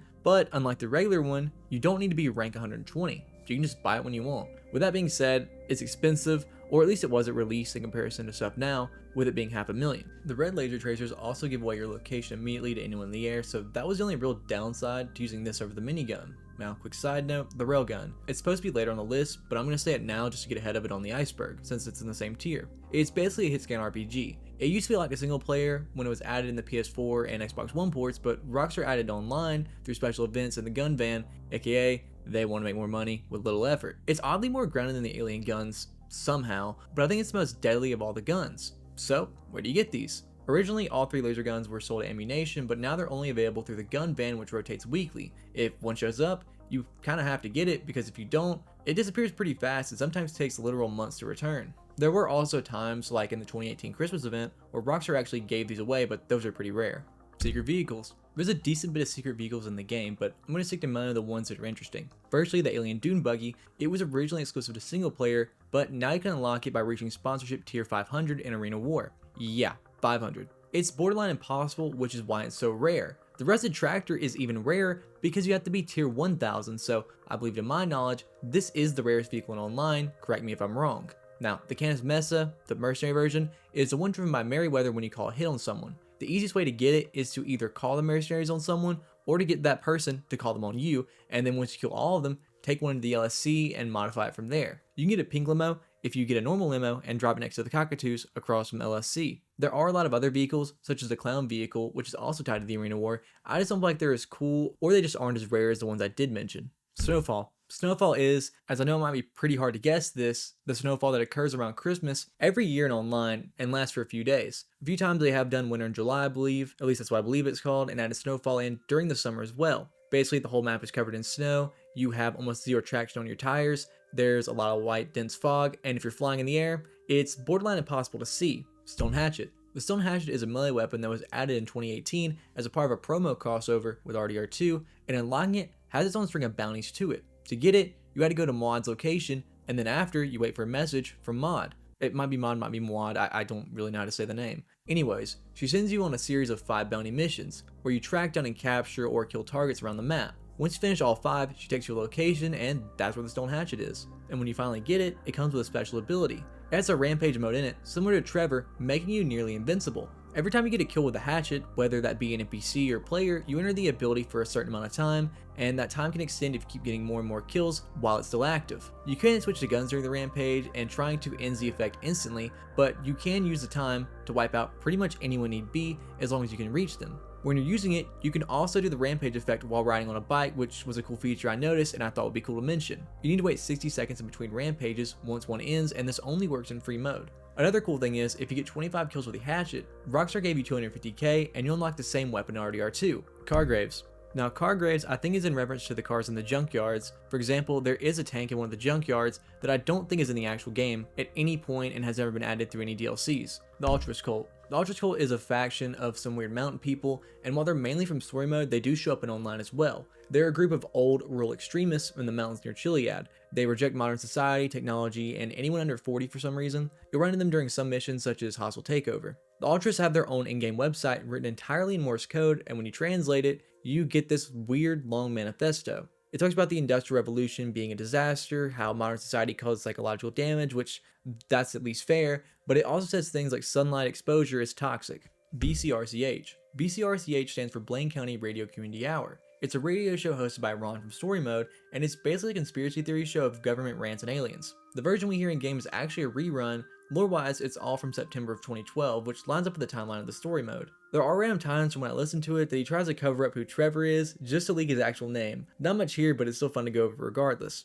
Bermuda Triangle. Bermuda Triangle is what the community coined for the effect when you drive a boat, fly a plane, or helicopter as far out as you can, and then whatever vehicle you're in just shutting off. Once you try to leave the vehicle, you instantly die, so as you may think, why not swim there instead? Sharks appear once you hit that line and instantly eat you, so yeah, don't do that either. North Yankton. North Yankton is one of the most well-known locations in 5. It's actually a completely separate map used only in a couple of story mode missions like the Prologue or Bury the Hatchet. Now, even though it's not supposed to be accessible and online, the map is still technically loaded in. Now, since online reuses assets from story mode, players can find ways to glitch into North Yankton. There were a few different methods, using mod menus on PC, glitch job invites. I know I used to use a glitch where I'd leave Bury the Hatchet and join a friend's session on PS3 to spawn it in. At this point, I think all methods have been patched out, but the map itself is still there. With that being said, North Yankton was never really designed for full exploration. It was made specifically for just 2 cutscene heavy missions. So while it's fun to spawn in, if you try to explore, you'll notice a lot of it's just low detail or full of parts without collision. The Infinity Killer is a serial killer obsessed with the number 8, with quotes like 8 is just infinity stood up. In the simplest way possible, Merle Abrams, who is the Infinity Killer, killed 8 people in 1999. He was supposedly obsessed with male joggers, which was who went missing, then went to prison, and died while in prison in late 2004. If you go to the islands north of Toledo, you can find 8 female bodies with the number 8 on them. So, end of story? Well, no, they're females. That doesn't match the male jogger description that they had given for all the missing people. If you want a full video on this, I think Bisley has one of the best videos on this. The Epsilon Program. The Epsilon Program is an in-game cult based on the ridiculousness of Scientology and mainly its rise from the early 2010s. In story mode, Michael has his own set of side missions where they take advantage of him for being in a midlife crisis, but in online, the only real connection to the Epsilon Program I could find is from when you die for the first time and you're brought back to life, as well as given the option for passive mode. It all comes from the member of the Epsilon cult and Chris Formag. LJT is just Lester. This is an entry that kind of feels obvious for anyone with a functioning frontal lobe. Anyone who's played online's biker content knows LJT, the guy who won't stop calling about your businesses being out of supplies, but LJT literally stands for Lester J. Crest. He uses the initials as an alias for some reason. There's actually a moment when you upgrade the Master Control Terminal, and Lester himself refers to LJT in a very self-aware way, and in the in-game files, there's a scrapped line from LJT that says, "Is Lest cuts himself off, LJT, we got trouble at work, go sort it out." Strange mechanic. Back in the PS3 and Xbox 360 era, your mechanic used to physically drive your car to you, and if you had a wanted level or enemies nearby, he'd panic and literally drive off with your car. He also used to randomly scratch up your car or just not bring it to you in general. I'm assuming Strange Mechanic is referring to the mechanic back in the day being strange with his pathfinding mechanics, which is what most people seem to recognize the Strange Mechanic entry as. Suicidal drivers. So I feel the need to explain suicidal drivers because this is an issue the series has had all the way since back in GTA 3. Randomly, drivers will crash into you. Players have thought it was an AI quirk where they literally go out of their way to hit you when changing lanes or turning. I actually thought that too. It really does feel intentional by the design of the game, and sometimes they turn over 2 lanes just to hit you, but a video by Obvious Malcolm covers the actual paths and why they crash into you and do these weird turns, and how this exact same system in 5 is in 4 as well. So, do they crash into you on purpose? No. Does it happen a lot because of faulty pathfinding? Yes, clear as day. All-Seeing Eye. All-Seeing Eye is the in-universe version of the Illuminati symbol. It shows up with a mega certain story, certain buildings, art, even certain things turn into shadows. It's also a logo for your CEO app in the corner of your phone. I think it was originally made to match the early 2010s culture with how people would call Illuminati over anything with a triangle on it, but as it's gone on, it's become a symbol they use to match any symbol for the government. Ghost of Mount Gordo. If you head to Mount Gordo between 11 PM and midnight in game, you'll see a female ghost floating over a rock on the cliffs. The ghost also fades away if you get too close. What makes this more than just a one-off Easter egg is what's written in blood on the rock with the name Jock. Jock Cranley, the stuntman turned politician you might remember from the story mode and various in-game ads, also runs for governor and online as a part of the game's background world. So, who is this ghost? That's Jolene Cranley Evans, Jock's ex-wife. According to in-game lore, Jock pushed her off the cliffs, killing her because she didn't want to move to Los Santos and give up their simple life in Blaine County. There are even voice lines from Jolene's ghost whispering things like, "You did this to me," and "Why Jock?" Nameless Grave. There's a random grave also on Mount Gordo that is referred to as the Nameless Grave. It's a grave above a lighthouse that, if you could believe it, has no name on it. If you play as Franklin or Trevor, there's a girl named Ursula. You can pick her up and drive her back home to her lighthouse, hook up with her, and then after that you can hang out with her. But she's a really weird side character that you won't meet unless you go out of your way to meet her. While driving, she mentions how she missed her mother and basically admits to killing her, which is how we know the unmarked grave belongs to her mother. Solo public sessions. Solo public sessions used to happen a lot more, but still happen nowadays. Sometimes you would join a public server, chill with your friends for a bit, then randomly you see everyone left the game except for you. I actually don't know why this would happen. Maybe it's an internet thing, maybe just the game bugging out since it wouldn't kick you out of the online itself, but you would end up in solo public sessions by yourself. This used to be the only way to do your deliveries for businesses without worrying about being blown up back in the day. But with the introduction of them being able to be done in private lobbies, they basically lost all use and importance that they used to have.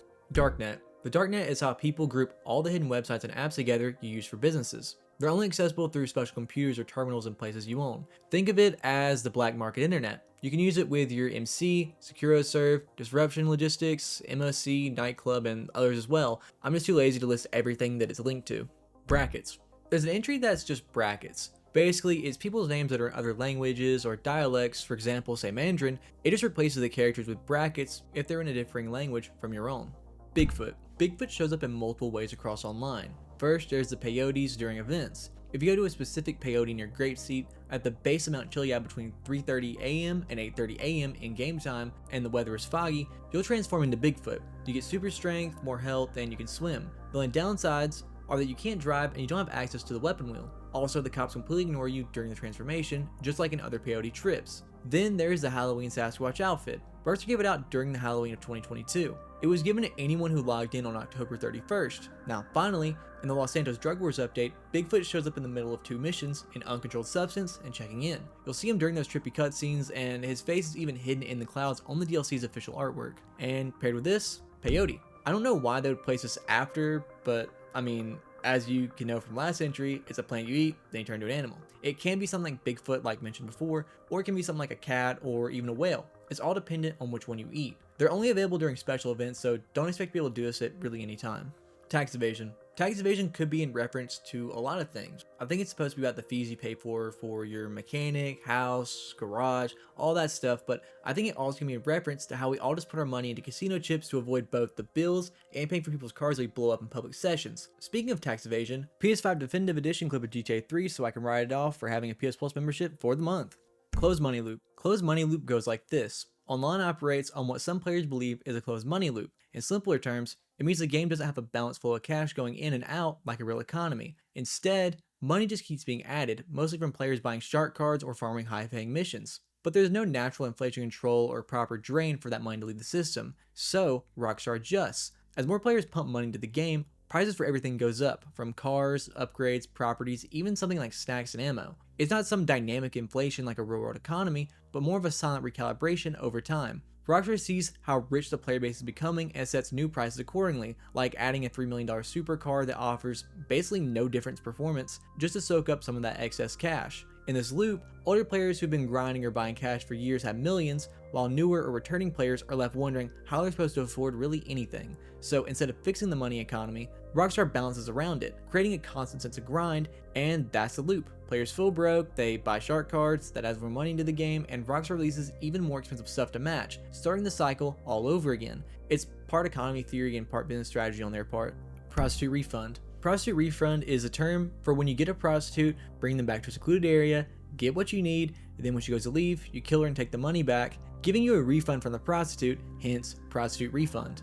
Mile High Club. The Mile High Club is a building that never gets completed online that's had workers on it since 2013. The reason it's still being built is from Franklin's assassination mission, where he kills the architect and then steals the blueprints from him. There's nothing major as far as I'm aware that this has been used for, but I do know that people want the building to be finished before the release of GTA 6. Racist Cops. Racist Cops comes from a video back around the 360 and PS3 era where cops attacked Franklin but not Michael or Trevor. In the video, he walks up to the same cops as each character individually, and they only end up attacking Franklin when Franklin approaches them. With that being said, the game doesn't have racism coded into its cops. It's just a luck of the draw kind of thing as far as I could tell from researching this. Rockstar themselves denied the actual racism of the cops too. Lock-on reveals true threat. Lock-on reveals true threat is a weird one. I think this could have been maybe worded a little bit better by saying lock-on reveals threat. Basically though, if you're doing a mission where it's hard to find whatever car, helicopter, or vehicle in general that you need to blow up, you can just use a lock-on to find them. Whether that be a homing missile launcher, an oppressor, or even something like a buzzard, it will reveal to you the target before it's shown on your map. Valet replacement. So we've all gone down to the casino and either ran over or killed the valet just for him to respawn in. They've even given the valet his own name in Felipe. There's also a fundraiser poster for his healthcare that can be seen when doing the casino heist. There's also a prep for the casino heist where you go to Felipe's house, steal a card for the casino, and if you look around, you can find a bunch of health stuff laying around. 30 in-day games to respin the wheel. So this one's actually pretty cool even though it is fairly simple. It's labeled 30 in-game days to respin the wheel, which I thought was cool. I looked it up, each hour in-game is 2 minutes, and each day is 48 minutes. 48 minutes times 30 ends up being exactly 1,440 minutes, or 24 hours. Pretty simple, but I always thought 1 minute was 1 hour, so this was new to me. Casino Brides Police. I think Casino Brides Police is talking about how when the casino update dropped, you start to be allowed to enter an apartment, business, or obviously a casino after years of it telling you to lose your wine level before it would allow you to enter a building like that. Back in the day, you'd have to have the cops lose sight of you before you could enter, whereas now, they know exactly where you are, and you're still just allowed to walk in wherever, whenever. Galaxy Livery. The Galaxy Livery is a special livery that, as far as I'm aware, is currently unavailable unless you glitch it in. The easiest way I know of to obtain it is to get someone with a vehicle with the Galaxy Livery to meet you at the LS Car Meet, then you can buy an exact copy of that vehicle from them that way, unless it's something like the Kinjali. From what I've seen, this was only really available randomly as a daily login reward between December 2017 to 2018, and was only brought back one singular time back in May of 2021. Green Orange Sky. If you've ever played online during late October around Halloween, as of the past few years, the skybox changes to an orangish greenish color, as well as the atmosphere on the city is the same orange and green as well. During this event, you can find special things such as UFOs, and it constantly rains, making some cars almost completely undrivable. It's usually cool for about a day or two, but similar to the snow, it just becomes more of a nuisance than anything really. Phasing. Phasing is what people call going through a wall. It's been a thing people have been doing since the inceptions of games in general, and it's used a lot in online to get to spots you typically wouldn't be able to get to otherwise. Think of Bahama Mamas, the Humane Labs area, or even the FIB building. Phasing is also how people get through the map into Blue Hell as well.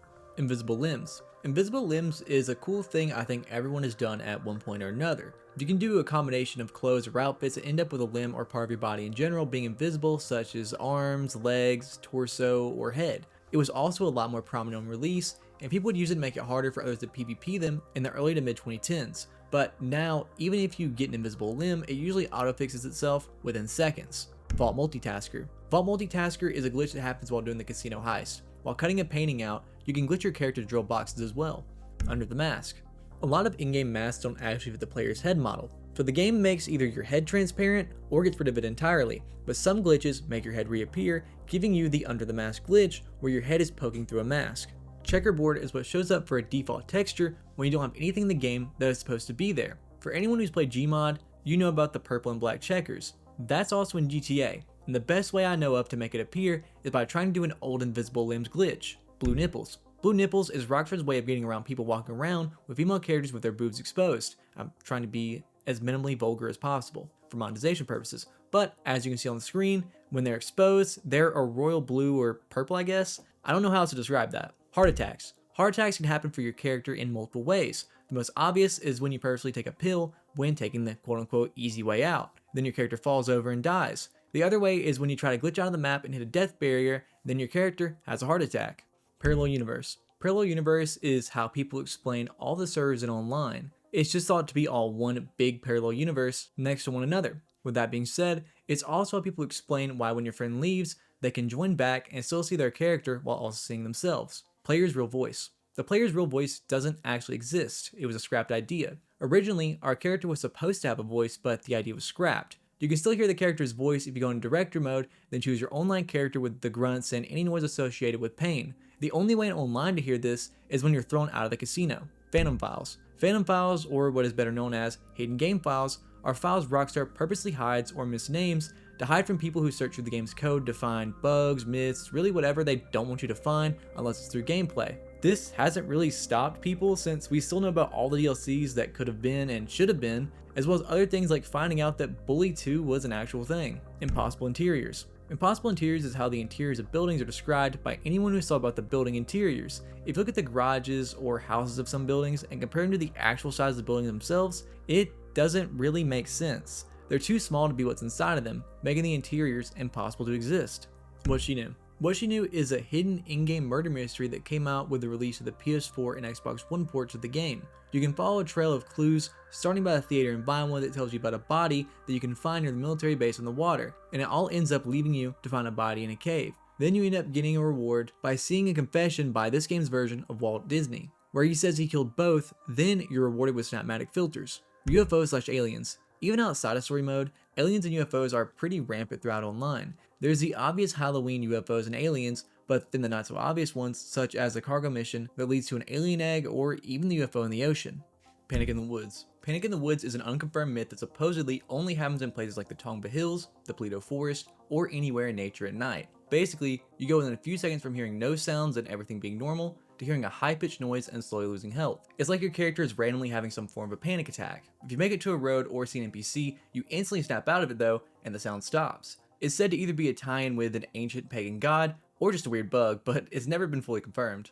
Bleeding House. Bleeding House is a house in the Vinewood Hills where if you shoot the windows, blood appears instead of the usual bullet marks or window cracks. It's a really weird Easter egg, and I don't believe it was intentional, since it's been removed from the game, so players theorize that it was showing a blurred image of a plant rather than actually being blood as a coding mishap. Red arrows. If you go to the desert, there are 4 red arrows that lead you to a hotel. The arrows point directly to a newspaper with Johnny Klebitz, the protagonist from The Lost and Damned, that dies in the beginning of 5. But the newspaper can be found pretty much anywhere else around the map, so I'm unsure of what that's even supposed to lead to. People just assume it was Rockstar messing with the player from what I could find. House of Harmony. There's a location coined as the House of Harmony where players have said it's haunted. It's a burnt up house with only one accessible room at the back of the house. Players have reported screaming and shrieking coming from the house, as well as speculated someone was murdered in that house. Rockstar back on the Halloween events also added a ghost onto the house, basically confirming player suspicion. North. The north icon on the map is actually reachable, but only with mods. Otherwise, you end up getting eaten by a shark, or a vehicle you're using to get there just dies out. It's cool to know that the icon on the map though isn't just a thing that stays showing north and it's a spot just really far out you can't get to. Obviously, nothing's there, it's just randomly in the ocean, but it's cool to know nonetheless.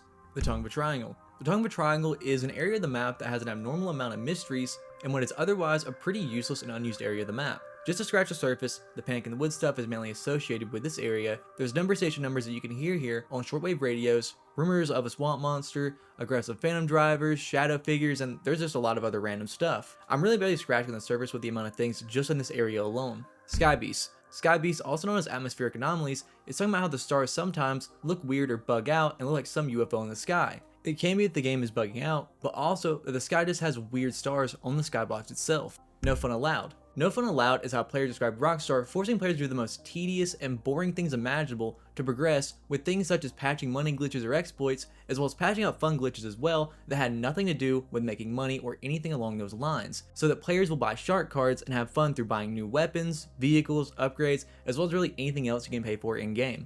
Call of Death. Call of Death is what the community has coined what happens when you're either in a free fall, where you're supposed to pull out a parachute, or fighting an NPC or another player just for a phone call to pop up and basically force you to die in the situation that you're in.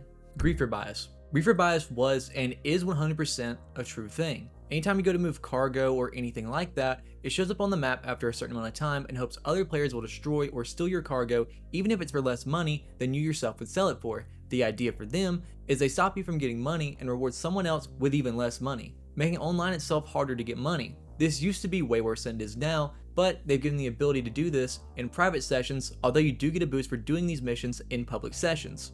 Mind games. Mind games is a group of things that players use to, as you may guess, play mind games on other players. For example, you can message them where they are while off radar just from watching them in your apartment. You could also use muggers, mercenaries, bounties, really anything to disrupt the player. Even something like using an RC tank so you go off radar but stay in the lobby would be considered a mind game. Women are an afterthought. Some players used to say female characters were an afterthought, which I think is possible with how little cosmetic stuff they had on release, but in current day, they're definitely not an afterthought with all the cosmetic stuff they've made exclusively for female characters. Paralysis. Paralysis is what happens to your character when they fall over and get in a stuck state where they can't move. For example, your character being under a car, then sliding away just to stand back up once they're out from under it. Abandoned missions. Abandoned missions are the missions Rockstar used to upload for the first few years after release, but now have started removing because of the bloat. For example, a mission I used to play all the time was Pot Shots, but Rockstar has since removed the mission, with it now being only available in playlists.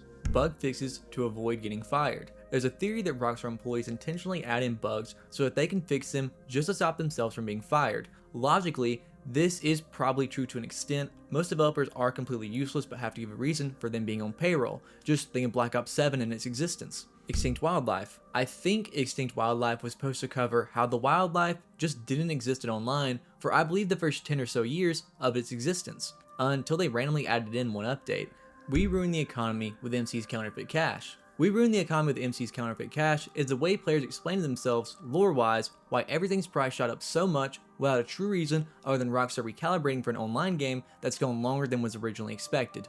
Omega Truth. Omega and Truth I think is supposed to be the theory that Omega from 5 and Truth from San Andreas are somehow related, but that's based off of only purely cosmetic stuff and the interest in the extraterrestrial. I don't really know how this ties into online either, so if you know, let me know below. San Andreas is an exclusion zone. San Andreas as an exclusion zone is a theory that the entire island was set and made to harbor the worst criminals, but that doesn't hold up since every GTA map is an island and the characters in both the story and online mention other cities as well as the NPCs themselves mention other areas. I find ARG. I think is supposed to be an entry on the emails and how you can send other emails on the in-game browser to other players. I'm gonna overlay a clip at least so you can see how it works. I think they took it down, but if it still works, the overlay will be from my account. Baphomet. Baphomet comes from an oddly formed spot of foam in the water in a random spot in the Alamo that looks exactly like Baphomet, who is a symbol, really the main symbol, of the Church of Satan. It's really weird and creepy that they could do this even accidentally, but it's in the water, and if you want to go look at it for yourself, on screen is the location. Single player isn't canon. Single player isn't canon is just wrong. Death Wish is canon in the universe, but I think it's supposed to mean that killing either Trevor or Michael isn't actually canon, which that is true, but single player itself is canon except for those certain endings.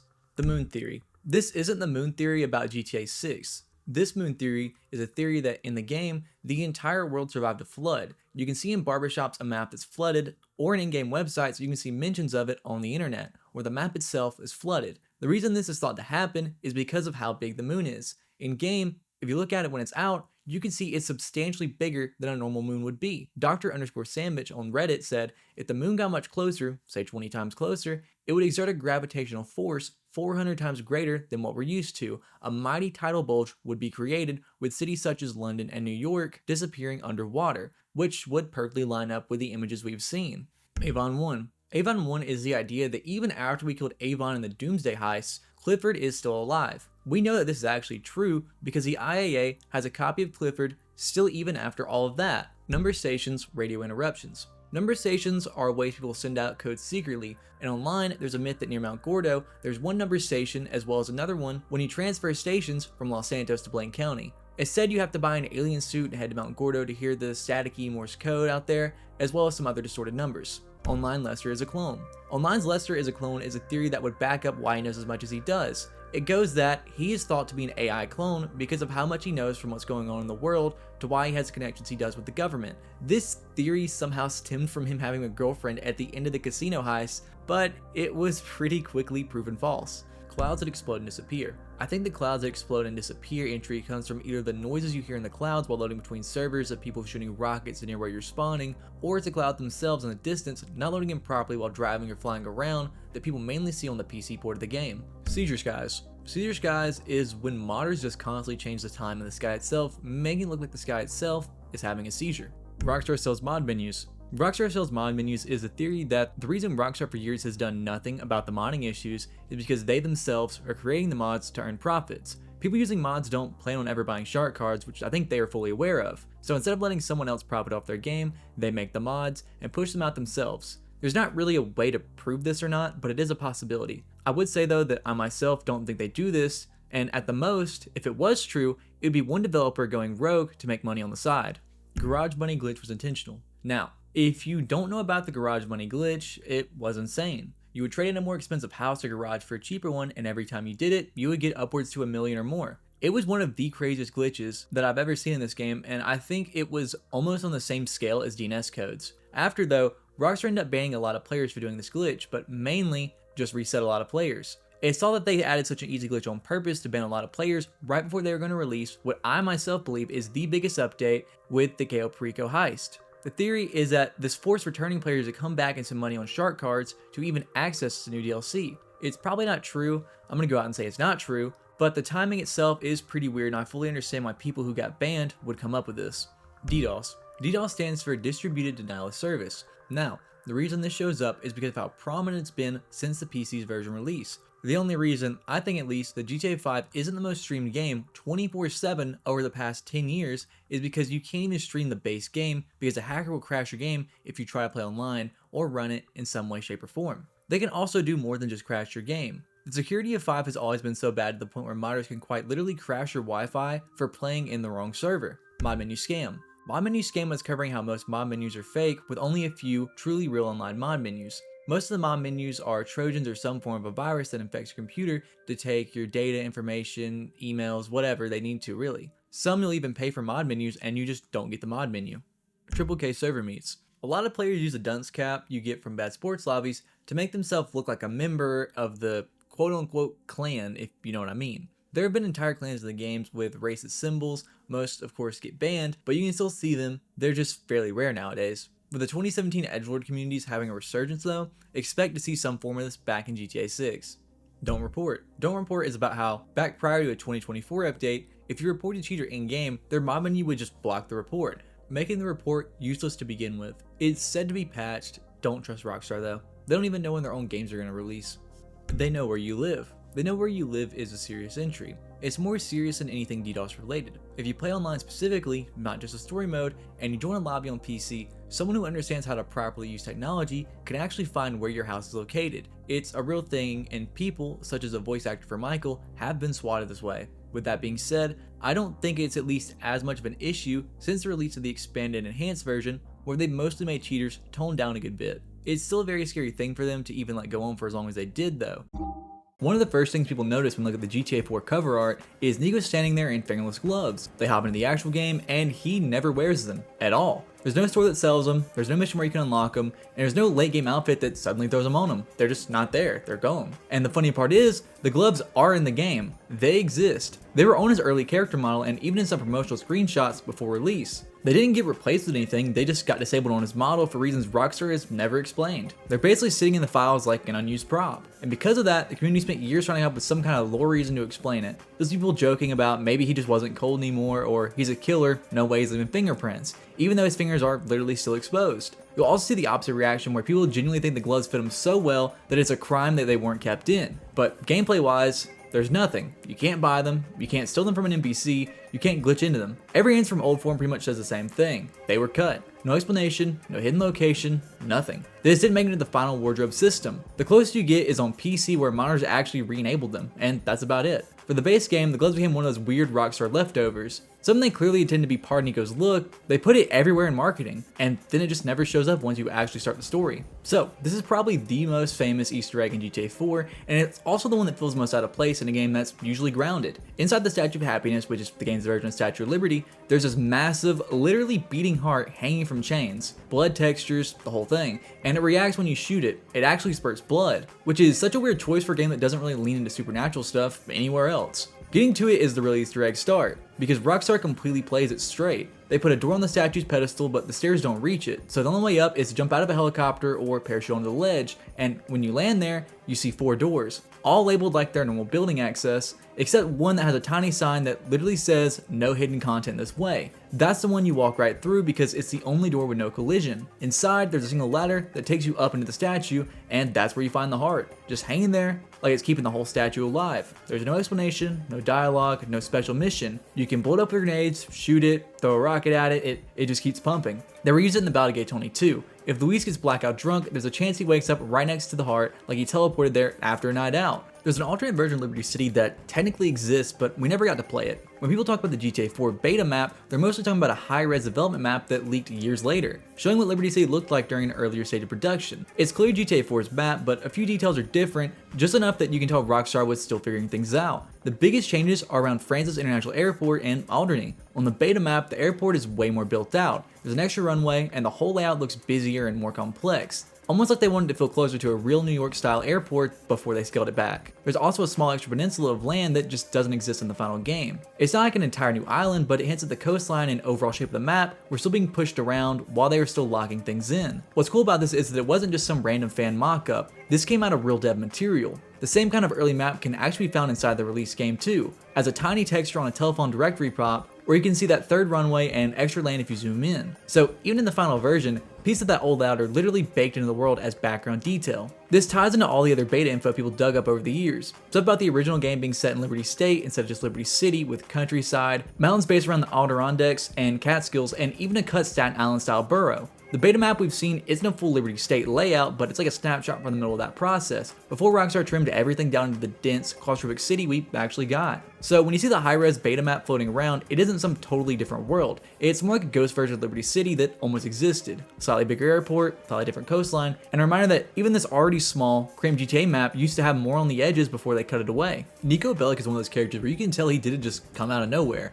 There's a real person behind the look and the attitude, and in this case, Rockstar basically admitted that Nico was heavily inspired by Sasha, the Serbian sniper played by Vladimir Mashkov in the movie Behind Enemy Lines. Same kind of cold, worn down Eastern European soldier with a past he doesn't really talk about. Same quiet, dangerous presence. You can line up screenshots and almost see them side by side. Mashkov said in an interview that Rockstar had actually reached out to him during GTA 4's development and asked him to voice Nico. At the time though, he wasn't into games at all, and he didn't really understand how big GTA was. On top of that, Rockstar wasn't giving him much detail. The game was deep in development and everything was secretive, and they basically told him, "We want you to play this guy with a dark past," without explaining that he was going to be the main character in one of the biggest games ever. They also wanted to fly him out to the US to record while he was busy working in Moscow, so from his perspective, it sounded like some vague side project, not a huge career move. He turned it down, moved on with his acting career, and only realized later, oh, that was GTA 4. He even mentioned he knows how big the series is, and that GTA 4 ended up being in the Guinness World Records. Because he passed on it, Nico ended up being voiced by Michael Hollick,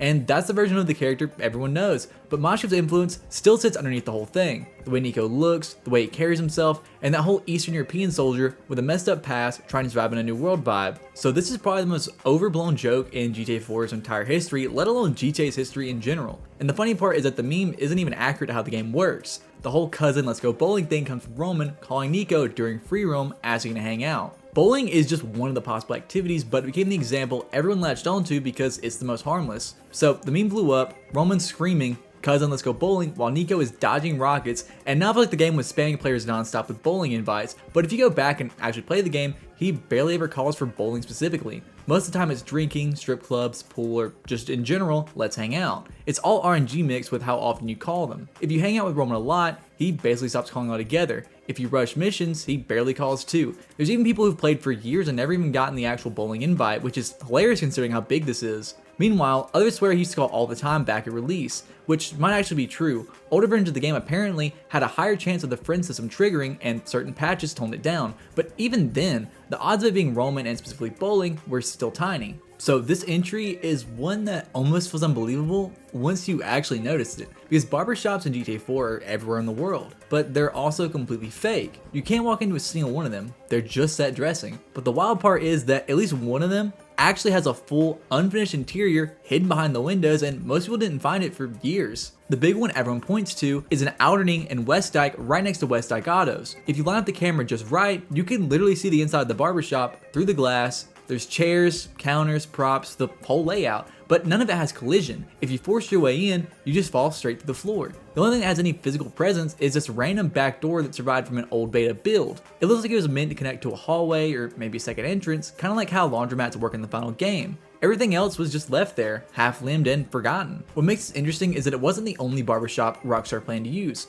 If you dig through the Lost and Damned models, basically the low detail versions that render from far away, you can see another planned barbershop interior mapped onto a totally different building. Mars even tried recreating it based on leftover geometry, so clearly at some point Rockstar planned for haircut customization to be part of GTA 4, or at least one of the shops to be in real businesses. And you can see why people assumed haircuts were coming. San Andreas had them, and Nico had a look that feels like it could be changed. But the more you think about it, the more it makes sense why they cut it. By the time GTA 4 was nearing release, Rockstar was focused on grounding the world, keeping Nico consistent, and hitting the tone they wanted. Nico isn't CJ. He isn't meant to be some customizable avatar. He's a specific guy with a specific past. Changing his look too much actually breaks some of that. Even people debating it on forums point out Nico with long hair or a clean shave looks completely different. A lot of the early beta hairstyles honestly don't fit him at all. If you've ever played GTA 4, you probably remember the swings that glitch before you even remember half the story. The thing was basically community rite of passage. Everyone knew about the swings in Firefly projects that could send your car into low orbit for absolutely no reason, and somehow it never stopped being funny to the players. What makes it so weird is how violent it is. You barely touch the swings and the physics engine has a panic attack. One of the metal legs literally slammed into the ground hard enough to crack the pavement, which pretty much tells you what kind of force the game thinks it's dealing with. And then, with no warning, your car gets launched across the map. You blink and you're in Algonquin. Sometimes you even clear Outlook Park. It's insane. The Firefly Project swing is the most famous one, but there are a few others around Liberty City and Alderney. The two-door one near the Globe Oil Station is another favorite because there's more room to line up a vehicle. Not that lining up matters half the time. You could bump the thing at 2 miles an hour and the whole game still treats like you're hitting it with a rocket booster. The physics behind it are basically the Euphoria engine freaking out. The swing model is trying to hold a resting position, the car is trying to push it, and instead of one object giving way, everything bugs out at once. It builds tension until the game releases it, all like a slingshot. And it doesn't just kill cars. If Nico or any pedestrian touches a swing during one of its spasms, they can get launched on their own. People get flung across the playground, off buildings, straight into the ocean. Half the time you're dead before you even understand what happens. In multiplayer, it's even better because your friends just see you evaporate. The glitch got so big that people started figuring out best practices for it, like using the middle pole or using flatter cars like the Bullet, the Taxi, the Turismo, stuff that gives a swing more surface area, or reversing into it instead of going forward because otherwise you get shot through the windshield like a ragdoll. Some players swear by specific cars because they consistently fly the furthest. Meanwhile, heavy vehicles like buses or APCs can't fly as easily, but when they do launch, they usually go glitching straight into blue hell. You'll sit there spinning under the map until the game respawns you somewhere random. So this entry is an idea that has more power than the evidence. There's no leftover code, no debug menus, no hidden UI sitting in the game files. Nothing in GTA 4 directly proves Rockstar ever built a working character switch system, at least to my knowledge through what I found. But the theory still exists and honestly makes sense why people believe it. Rockstar had been chasing the idea of switching between multiple playable characters long before GTA 5 ever came out. They actually talked about wanting it all the way back in San Andreas where you could swap between gang members during missions. The hardware just couldn't handle it, so the whole feature died before it even had a chance. Jump forward to GTA 4 though, and suddenly Rockstar has a brand new game engine, way more processing power, and a story told through multiple protagonists who all exist in the same city at the same time. Nico, Johnny, and Luis aren't just side characters. Their stories literally cross over. You see the same events through different eyes. You run into each other mid-mission, the DLC stories overlap so cleanly that it almost feels like the game itself is building towards a switching mechanic that never actually comes. And I believe this is where the theory comes from. People look at the structure of 4, 3 protagonists in one city, all their timelines synced, and assume that character switching must have been on the table at some point. And knowing Rockstar's history, you can see why. They clearly wanted to make this type of system for years. GTA 5 didn't invent the idea, it perfected it. So the rumor is basically that GTA 4 was a testing ground. Maybe not literally, but conceptually. A lot of players look back and feel like switching between Nico, Johnny, and Luis could have been a feature if Rockstar pushed harder, or if the hardware at the time had been able to support it. I feel like every entry I talk about, I end up putting way too much weight on it, and I have seen a comment that was actually reflective of that. Like, I'm overselling how big the topic is, but this one really was huge, especially at the time. A lot of people don't know this, but GTA 4 was very close to being a PlayStation 3 exclusive. Not just a rumor, it was something genuinely being talked about behind the scenes before everything flipped. Back in 05 and 06, everyone just assumed the next GTA would launch on PlayStation first. GTA 3, Vice City, and San Andreas all had timed exclusivity on PS2, and the PS3 was releasing with this next-gen powerhouse reputation. Early reports and smaller sites were saying the same thing. GTA 4 being an 8-month PS3 exclusive, and honestly it made perfect sense at the time. Take-Two and Sony had a long history together, and the entire series felt tied to PlayStation's identity. But then, Microsoft stepped in and completely changed history. They didn't just negotiate, they bought their way in using one of the most insane deals ever made for a single game. Around $75 million went into securing GTA 4 for a same-day release on the Xbox 360, plus early exclusivity for the episodes from Liberty City DLC.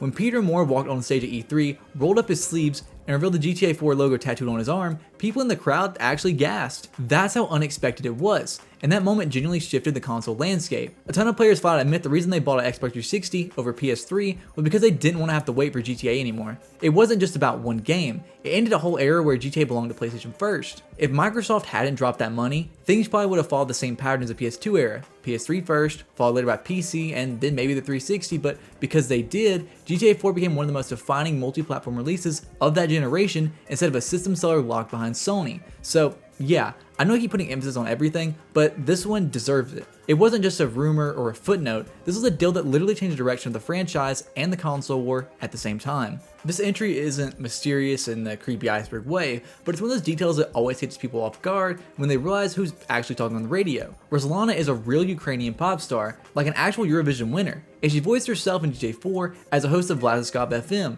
and if you grew up playing the game without knowing anything about European music, you probably never realized how big of a deal she was outside of the game. Her whole thing is she wasn't just a singer, she was a performer, a dancer, a producer, a public activist, even a politician later in life. By the time GTA 4 came around, she'd already won Eurovision with Wild Dances, had multiple awards in Ukraine, and was basically a national icon. Rockstar bringing her in wasn't some random casting choice. They brought her on because her music and her personality just fit the vibe of Liberty City's Eastern European immigrant community that the game was built around. On Vladislav FM, she fully leans into that identity. She switches from English to Ukrainian mid-sentence, jokes about Ukrainian food, talks about politics and corruption like it's just another part of daily life. She basically gives the station this authentic tone you can't fake. It's one more thing that made GTA 4 feel grounded. The immigrant backgrounds weren't just written into the story, they were baked into the radio too. Her song Wild Dances even appears in the game in a special Ukrainian version remix, which is one of the reasons people later went, wait, is that the actual Ruslana? And yeah, it is. So I know this entry should sound way more deeper than it actually is, because UFO myths are kind of a tradition in every GTA game and Rockstar game in general. San Andreas had them, Vice City Stories had weird skylights, and Rockstar always leaves just enough unexplained detail for players to run wild with it. So,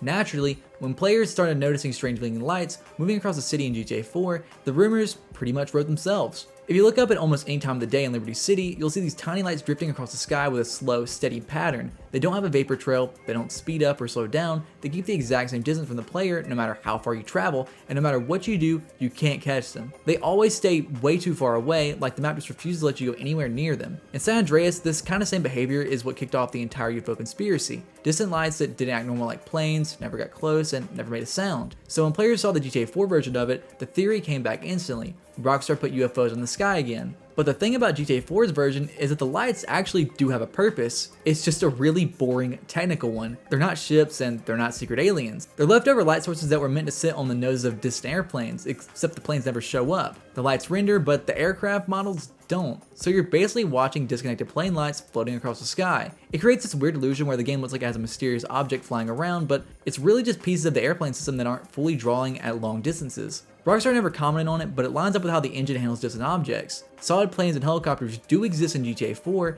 and fly overhead all the time, so those little blinking dots aren't some secret they hid for players to discover. They're just rendering quirks. Most of the screenshots or videos of actual flying saucers in GTA 4 come from mods or hacked versions of the game, not from anything Rockstar put out there. But because the skylights behave so strangely, always the same distance, always unreachable, the myth stuck around anyways. This one is kind of funny because it sounds like it should be some lost storyline Rockstar planned, but it's literally a YouTube movie somebody made back in 2013. And I know, I've been trying to keep this iceberg focused on stuff that's actually tied to the game, but this entry has shown up everywhere, so I kind of have to cover this one too. The Fall Liberty City Heroes is a full fan film made by Janitsu where Nico, Luis, and Johnny basically get thrown into a zombie apocalypse together, and the whole thing plays out like a mix of GTA 4, early 2010s machinima, and a parody of every zombie movie cliche ever made. You've got car crashes, desert mirages, Angry Bird knockoffs, survivors with baked beans, and the three protagonists arguing every 5 minutes. It starts in Liberty City with the classic. Nico rear-ends somebody because he wasn't paying attention setup. Johnny gets knocked off his bike, Luis is annoyed, Nico is annoyed, and they almost kill each other before an ad for Los Santos pops up like it's speaking directly to them. Suddenly they all decide, yeah, let's go to Los Santos. It makes no sense, which is exactly why it's funny. But the movie really became its own thing once the zombie stuff starts. The plane crashes in the desert, they get separated, there's a whole abandoned town sequence, and Nico ends up saving them from their first zombie like he's been tracking them for hours. It turns into a little road trip horror movie where the three characters reluctantly team up, grab weapons from a campsite, and fight off waves of zombies until they literally blow up an entire building to, quote unquote, save the world. If you've ever watched GTA Machinima from that era, it feels exactly like that. Overly dramatic, goofy editing, random screaming, and jokes that land simply because the characters are so out of their element. By the end of it, they get airlifted to Los Santos, Nico decides to prank Roman from across the country, and the story just ends. Total chaos from beginning to end. And none of this is connected to GTA 4's actual lore. It's just fan-made crossover movies that use the three protagonists like they're a comedy trio stuck in The Walking Dead. The only real iceberg mystery here is that a lot of people have seen clips of it without knowing where they came from, so the title started floating around as if it were some lost Rockstar project. And it wasn't. It's just a YouTube relic from early GTA Machinima days, but to be fair, it's entertaining enough that I kinda get why people still bring it up. So this one pops up on iceberg charts all the time, usually treated like some hidden secret or a dark theory about Nico disappearing after the story, but I'm going deeper than just telling you the actor thinks they scanned him out of money so the writers can kill him off in a one-off and say he died type of thing, and give you something completely different about this section that has come out in the past few weeks. Dan Houser, the guy who originally wrote GTA 4, went on the Lex Friedman podcast and openly said that he wanted to kill Nico at the end of the game. Not as a twist, not as a multiple ending thing, he wanted Nico to canonically die as a part of that story. That was the original idea for how GTA 4 was supposed to finish. And the only reason it didn't happen was because they couldn't figure out what the game would even look like afterwards. GTA 4 came out in 2008. Players still expected to finish the story and go mess around the world afterwards, do side missions, explore Liberty City, hang out with Roman, all that. If Nico dies, what happens to the world? Who do you play as? Does the map lock you out? They didn't have an answer for that back then. Hauser even said, I would have liked to, at the end of GTA 4, kill Nico, but you couldn't do it. The game doesn't work, so the idea was dropped. Not because it didn't fit the story, but because the design couldn't support it yet.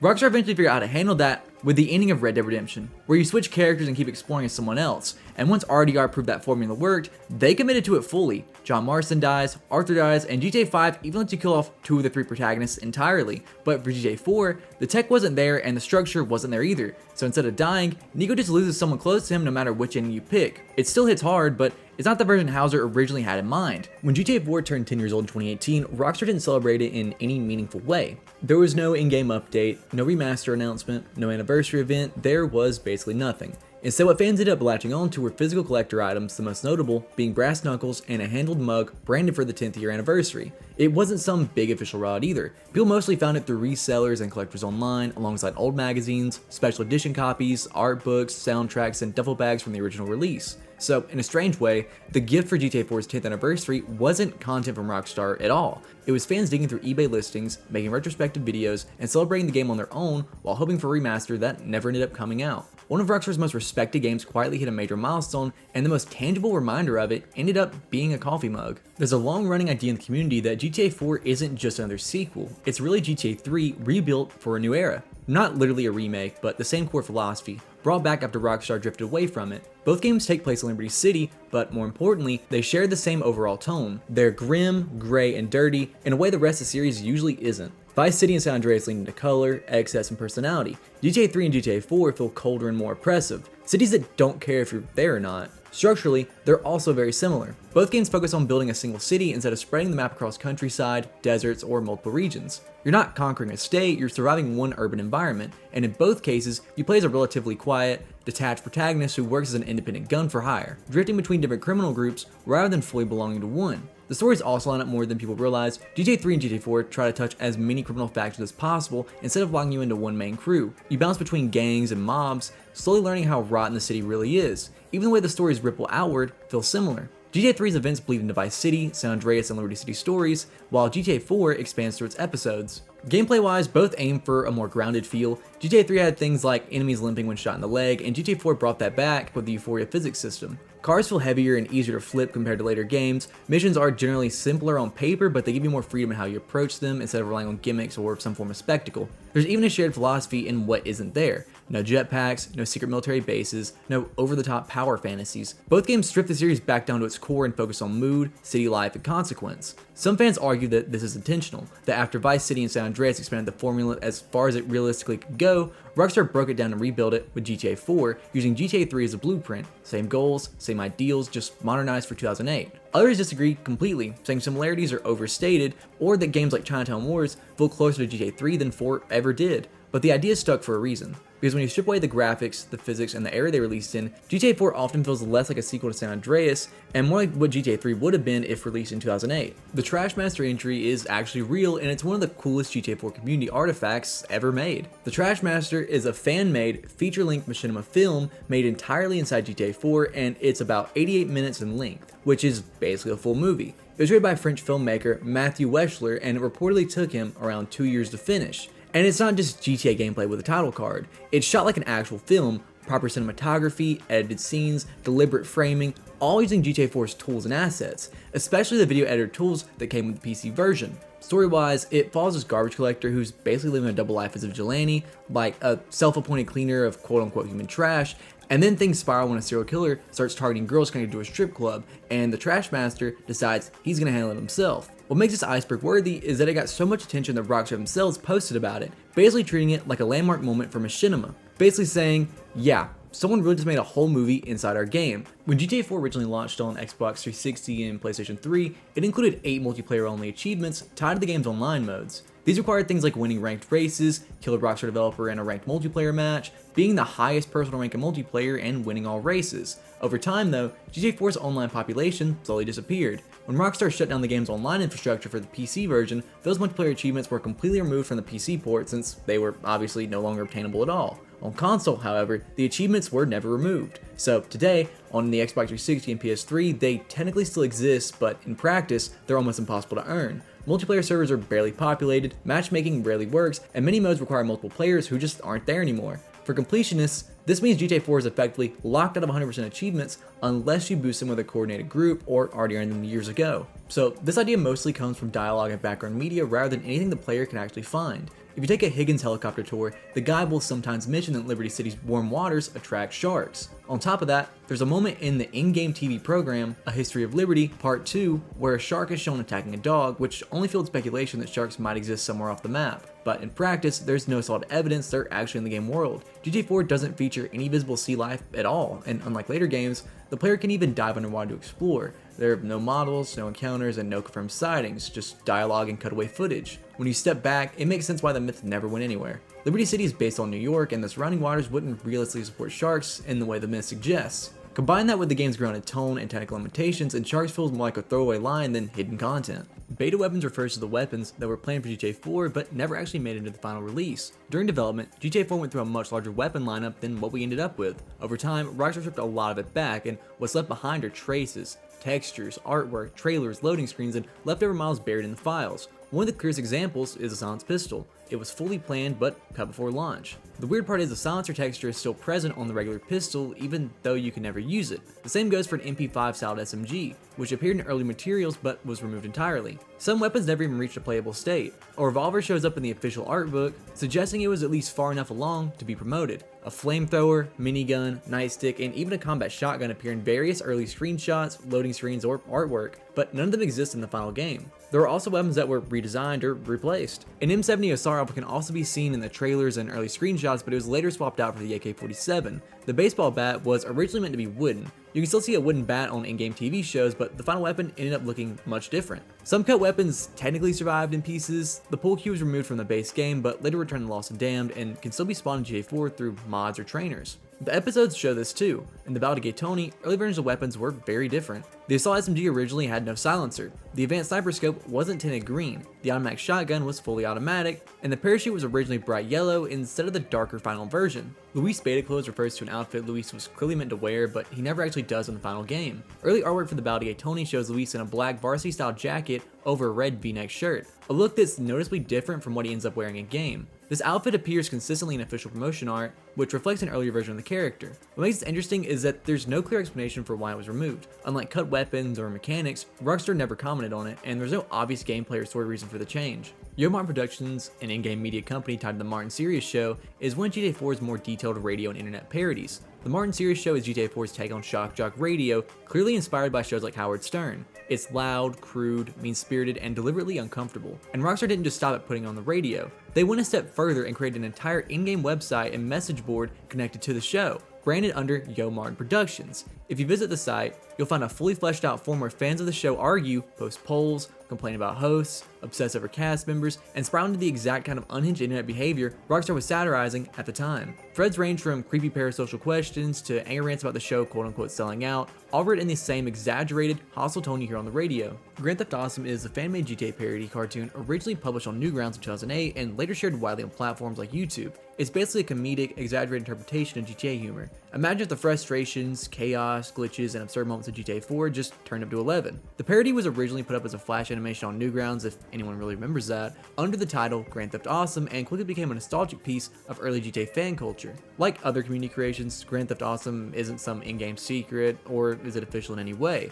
and at this point it's just a fan artifact that lives outside of the game but remains tied to how the community remembers and interprets it. Eddie Lowe is easily one of the darkest things hidden in GTA 4. He's a random encounter character, meaning you can play through the entire game and never meet him. Eddie only appears late at night, in alleyways, and from the moment he speaks, something feels off. He talks in circles, refers to himself in third person, and casually says things that don't sound like jokes, even though he insists they are. At first, the game plays ambiguously. Eddie asks Nico for help, makes strange comments, and rambles about life, accents, and quote-unquote friends, but if you pay attention, the dialogue slowly reveals that Eddie is a serial killer. He talks about screams, bodies, and violence with a weird calmness to him, and the news reports you hear on the radio start lining up with the things he's saying. Eddie appears twice. During the second encounter, the mask drops completely. He openly describes torturing and killing people, even young children, and then attacks Nico with a knife. There's no moral choice or alternate outcome. Nico kills him in self-defense, and only afterwards does the city finally put the piece together. Weasel News and the Liberty Tree report that the mysterious serial killer who has been terrorizing joggers and night pedestrians has been found dead. The police search Eddie's home and discover journals confessing to his crimes.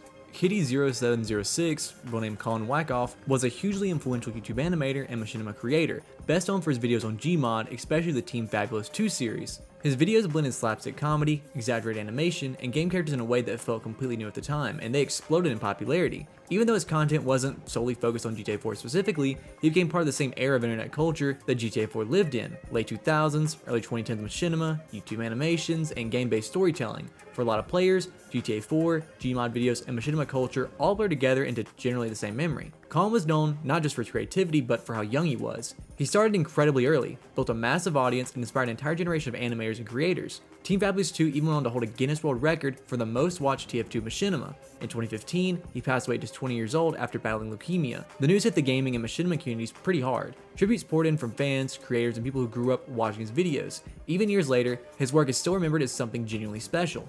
The changing map entry is in reference to how GTA 4 changes depending on which version you play, and how most players don't notice it. There's a video by whatever 57010 where he goes through each change. For example, the Rotterdam Tower is just a normal building, but then in the Battle Gate Tony, it gets a neon sign. In Dragon Hair Plaza, the building gets added exterior props which are added for the missions, where you run and gun out of the building, and the boats in the water change positioning for the mission, where Luis, Brucey, and Maury race around the map in supercars, but that version's only available on the Battle Gate Tony. Brian may mention Ashley refers to one of the most personal lines of dialogue in the Lost and Damned DLC. Brian Jeremy, who is a member of the Lost, constantly pokes fun at Johnny's personal life throughout the story. Johnny's trying to keep the club together and distance himself from chaos, while Brian openly embraces all of that. One of Brian's favorite pressure points is Johnny's ex-girlfriend Ashley. Throughout the story, Brian mocks Johnny for not having a steady girlfriend, bragging about groupies, and acting like Johnny's restraint is weakness, but during the mission Bad Standing, if the player chases Brian instead of letting him escape, the taunt turns deliberately cruel. While fleeing, Brian shouts that Billy Gray slept with Ashley and that he watched. I don't know why he admitted to being a Sneeko clone, but he goes even further, claiming there are videos of Ashley online, weaponizing Johnny's painful relationship for shock value. It's meant to humiliate Johnny and strip away his moral ground to drag him down to Brian's level. Ashley isn't just an ex, she represents everything Johnny is trying to escape, whether that be addiction, betrayal, or self-destruction. The drug dealer entry is about one of the least documented ambient NPC behaviors in the game. Hidden within the game's pedestrian systems is a drug dealer NPC that can very rarely spawn in the base game. Unless you already know where to look, you likely walk right past him without realizing what you're seeing. In vanilla GTA 4, the dealers appear to have specific, low probability spawn locations, with known signs behind the Hove Beach police station and an Outlook Park near the roundabout. Because the spawn rate is extremely low and mostly undocumented, most modern footage of this NPC comes from mods like Potential Grim, which simply increase the odds of him appearing. When the dealer spawns, he has a distinct idle animation, standing in place and lingering like someone waiting for business. As NPCs walk by, he'll discreetly offer drugs to them. Some pedestrians accept and some stop briefly, while others refuse and continue walking. Occasionally one will even verbally reject the offer. Not every NPC has declined voice lines, which makes the interaction feel inconsistent and easy to miss. The behavior is extremely fragile too. If the dealer receives a phone call, gets startled by nearby chaos, or if a random event breaks his routine, the animation can reset or completely break. Even then, he may continue wandering the area, still occasionally engaging NPCs in deals despite being partially out of sync. So there is an entry named NPCs Welcome Manhunt Badges, but I can't find anything on NPCs actually walking around with manhunt badges. The closest I can find on this is if you get into a cop car and use computers, go to the most wanted criminals list and capture criminals, kill them, whatever you gotta do. After completing all 30 of the most wanted missions, you get the trophy Manhunt, and that's as far as that goes. If there's more to it that I just don't know about, please let me know.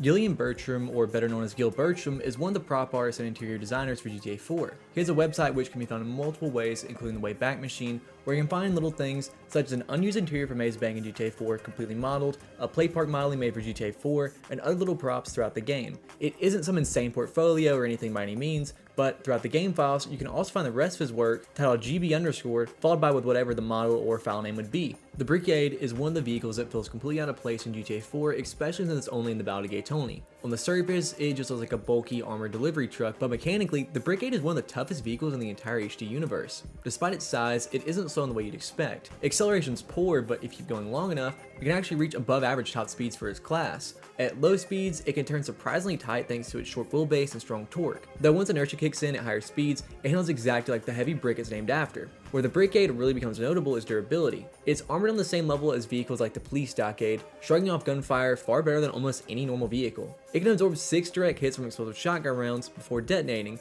3 times what the standard car can take. Even more impressively, it's considered the most durable front-engine vehicle in the HD universe. Lola Del Rio is one of the most recognizable characters in GTA 4, despite the fact that she never actually appears in gameplay. She is the woman seen in GTA 4's promotional artwork and on box art, most famously licking a red lollipop. Rockstar even went as far as giving her a full LCPD criminal database profile, which makes her feel like a real, living part of Liberty City. According to that profile, Lola was born in San Fierro in '86, moved to Liberty City to pursue a stage career, and has multiple prostitution and public lewdness charges on record. The notes even specify that she's often been seen sucking on a red lollipop, directly tying the lore to the artwork. What makes Lola interesting is that Rockstar implies she exists in-universe. The LCPD database claims she usually can be found around Star Junction and the Algonquin docks, and that she was one of the first prostitutes to return to Star Junction after it was rebranded as a quote-unquote family-friendly zone. Yet, like many Rockstar promotional characters, she was never implemented as an actual NPC. She fills a role similar to Misty from GTA 3, a face of the game's identity rather than a character you interact with. The key difference is that Misty actually appears in-game, while Lola remains promotional only. There are also some fun oddities tied to her that I found.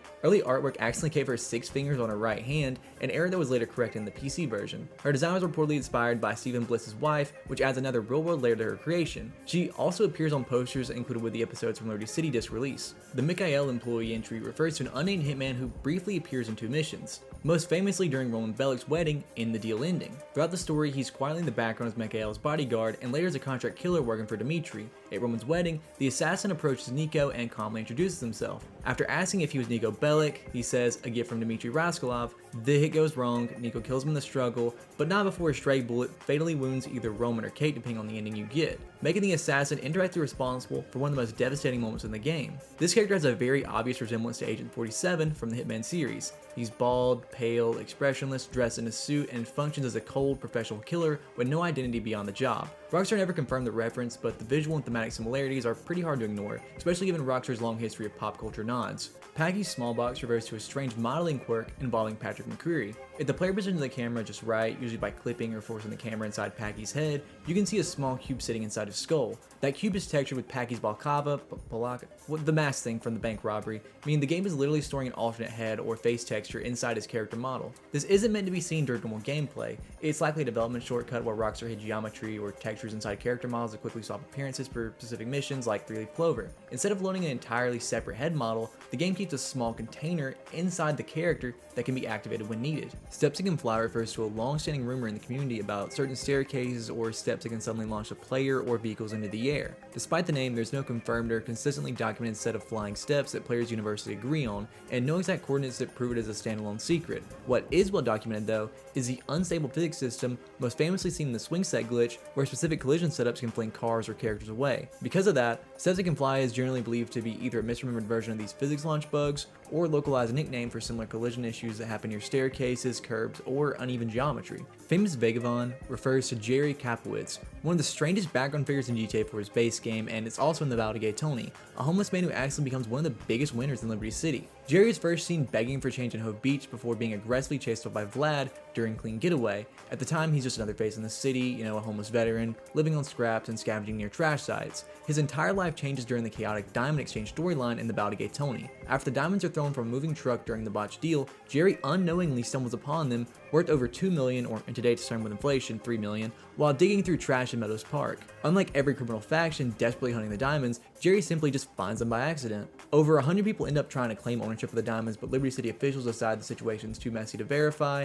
The mayor ultimately just rules that Jerry gets to keep the diamonds. A homeless man completely removed from the criminal world legally walks away with a fortune that ruined or nearly killed everyone else involved. By the end of the Valdegay Tony, Jerry leaves Liberty City for Vice City, where it's implied he opens a gun shop and opens liquor stores. In the closing credits, he's even seen partying at Bryce Dawkins' mansion, still wearing his old clothes, surrounded by prostitutes. Calibron is the original name for the Faggio in the files. That's the entire entry. I feel bad for adding this in with how lackluster it is, but I'm trying to cover every entry, and that's my explanation for having it here. Alex Thornton is introduced in the opening mission, I Love Liberty City, where he interviews Luis Lopez as a federal investigator following the Bank of Liberty robbery. On the surface, it looks like a routine debrief for the intro, but the details surrounding Thornton paint him as far more important than his screen time suggests. Hidden in the game's files is an official identity card for Thornton, identifying him as DCI Alex Thornton, director of the CIA, a name that would later be retconned to the IAA in GTA 4. This makes Thornton one of the earliest confirmed CIA/IAA figures in the HD universe, predating the agency's larger role in GTA 5. The card lists a residence called Berkeley House in Algonquin, along with phone and fax numbers, implying he operates locally out of Liberty City rather than from a distant federal office. That detail alone suggests that the federal government is deeply embedded in the city during the events of GTA 4.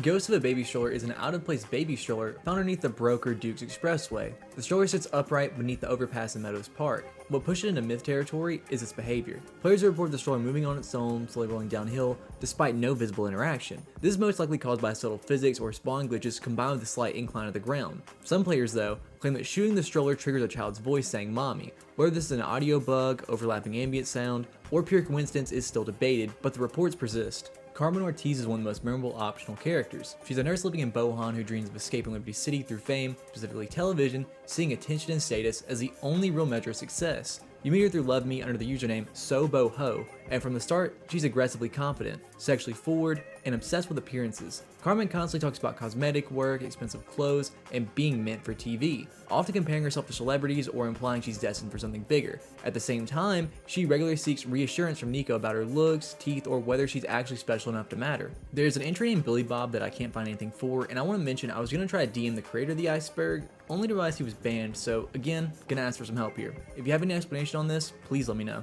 Legs is a fictional R&B album by Rochelle, released in 1991. The album can be found near the TV in the Middle Park safe house. On its own, it's just a CD case, but the backstory attached to it is what makes it interesting. According to the In-Universe album review, Legs marked a sharp shift in Rochelle's public image. She abandoned her good girl persona in favor of a more explicit, sexually confident identity, a move that apparently shocked the industry. While the album found success with quote-unquote urban audiences, it alienated her suburban fan base entirely. Song titles like Street Queen and Vanilla Na Na make it clear what kind of pivot this was meant to be. Rockstar invented a literal career arc from a backlash to a cultural moment and then just hid in your apartment where most players are gonna barely notice. It's supposed to mirror real world conversations about image, commodification, how female artists are pushed or punished for sexual expression.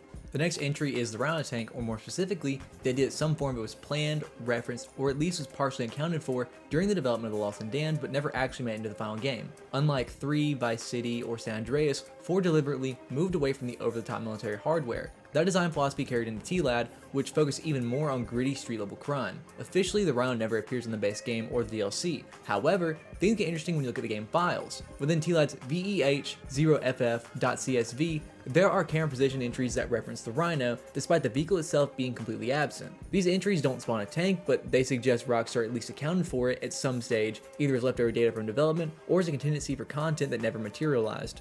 Okay, we're in the last tier. Please like and subscribe. This information is rough. I'm looking through forums old enough to start an OnlyFans just to find some of these entries. McBrader's refers to one of the most obscure details ever. McBrader's is believed to be a piece of hidden writing found inside an apartment used during the mission Shadow. According to an old report from the GTA community back in mid-2013, if the players enter the back room of the apartment during or after the mission and shoot several identical cans off a shelf, the wall behind them reveals the word McBrader's underlined. There's no dialogue, mission prompt, or follow-up tied to it, and no character in GTA 4 is officially named McBrader's, let alone in the entire GTA series. There are no widely circulated screenshots, developer commentary, or even a clear explanation of what this was. It could be a leftover developer testing marking, a texture artist's signature, an internal joke, or simply random environmental stuff that was never meant to be seen. Because GTA as a series is known for hiding extreme detail in places most players never look, McBrader's has lingered as one of those maybe real, maybe not mysteries. At first, m__m_train_01.wdd looks like meaningless file clutter, but it's actually an unused pedestrian model file. The .wdd format is used for the pedestrian character mesh data, and the naming follows Rockstar's internal pedestrian convention. In this case, pointing to m__m_train_01, likely intended to be a train or transit-related NPC. So, here's where it gets interesting. GTA 4 famously does not have interactive train conductors or driver NPCs, unlike San Andreas. Trains in GTA 4 operate automatically with no visible staff, yet this file still exists in the game's data. Modders digging through the files have found that train and bus-related pedestrian models appear to have been cut late in development, suggesting Rockstar originally planned a more hands-on public transport system, or at least staffed transit vehicles. But when those mechanics were scrapped, the files were never fully removed. Graffiti Rockstar North is a rumored piece of graffiti that allegedly reads, obviously, Rockstar North. Over the years, players have claimed to spot it somewhere in Liberty City. The catch is that no one has ever pinned it down cleanly. There's no universal agreed upon location, no consistent screenshot, and no reliable map reference. Most mentions of it come from forum posts, comment sections, or secondhand recollections, often mixed in with discussions about Rockstar North Scottish roots or other Rockstar references in past games. Because of that, it's hard to tell whether this graffiti actually existed in the base game at all. Some believe it may have been misremembered or confused with another Rockstar reference. Others think it could have been a very small environmental detail that was later removed or just simply overlooked. This entry, which I'll put on the screen since it's in Russian, refers to the Russian strip club Perestroika, and more specifically to the Cyrillic signage associated with it. The phrase on the screen translates directly to Russian club and appears in and around the building. What makes this noteworthy is how deliberate and accurate the Russian language usage is. The text is grammatically correct and culturally appropriate. Even the club's name references the political restructuring of the Soviet Union in the late 80s, tying directly into the heavy themes of post-Soviet identity, immigration, and organized crime. Most players never translate or question the text, but most Russian-speaking players immediately recognized it as authentic. The Robin is simply a cut vehicle. It was originally, prior to the release of the PC port, thought to be either the gold buzzard or helicopter players hadn't found yet, but once players realized it wasn't a helicopter, it kept unfolding in forums with more and more being found using the few details given. They were at a point where they thought I was referring to the Brigade, but then ended up landing on that it was a cut vehicle, and that there was no way for anyone to know what it was beyond a vehicle cut late in development after the PC port's release for the Bounty Tony.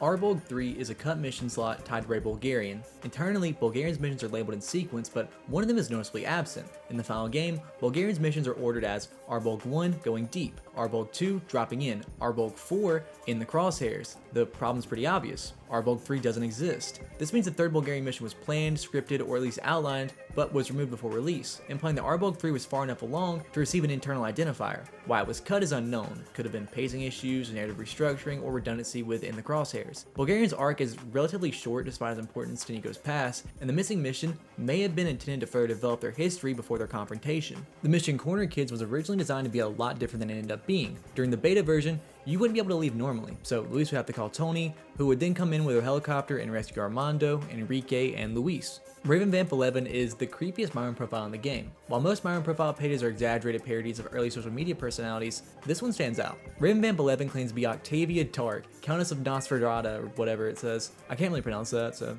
Stating how she was formerly known as Debbie of 1643 Transylvania. The use of Nosferatu, a Roman terminology strongly associated with vampires, immediately framed the profile as an occult-themed profile rather than just some weird edgy roleplay. She describes becoming a vampire after meeting her boyfriend, Duncan the Morbid, another Myron user who insists he is not from the mortal world. According to the profile, Duncan quote-unquote shared his blood with her, a classic vampire origin trope, and even promises to kill her parents if they resist. Their comments reference feeding on the blood of the pure and intimate encounters in cemeteries. Other details reinforce the theme. She claims to refer using her teeth as a weapon. She expresses an interest in coffins, anti-Christ symbolism, and inverted crosses. Her mention of being interested in quote-unquote enlightenment has led some players to speculate a loose connection to the Epsilon program, suggesting they have intentionally blurred cult obsession with occult fantasy. Okay, that's the Iceberg. It was pretty annoying trying to find all of this in all honesty. A lot of the entries I couldn't find after multiple hours of digging through dead forums, or I can only maybe find a single sentence for, so this took me 3 weeks on and off researching, so please like and subscribe. This was easily the hardest Iceberg video to make I've done so far. So yeah, see ya.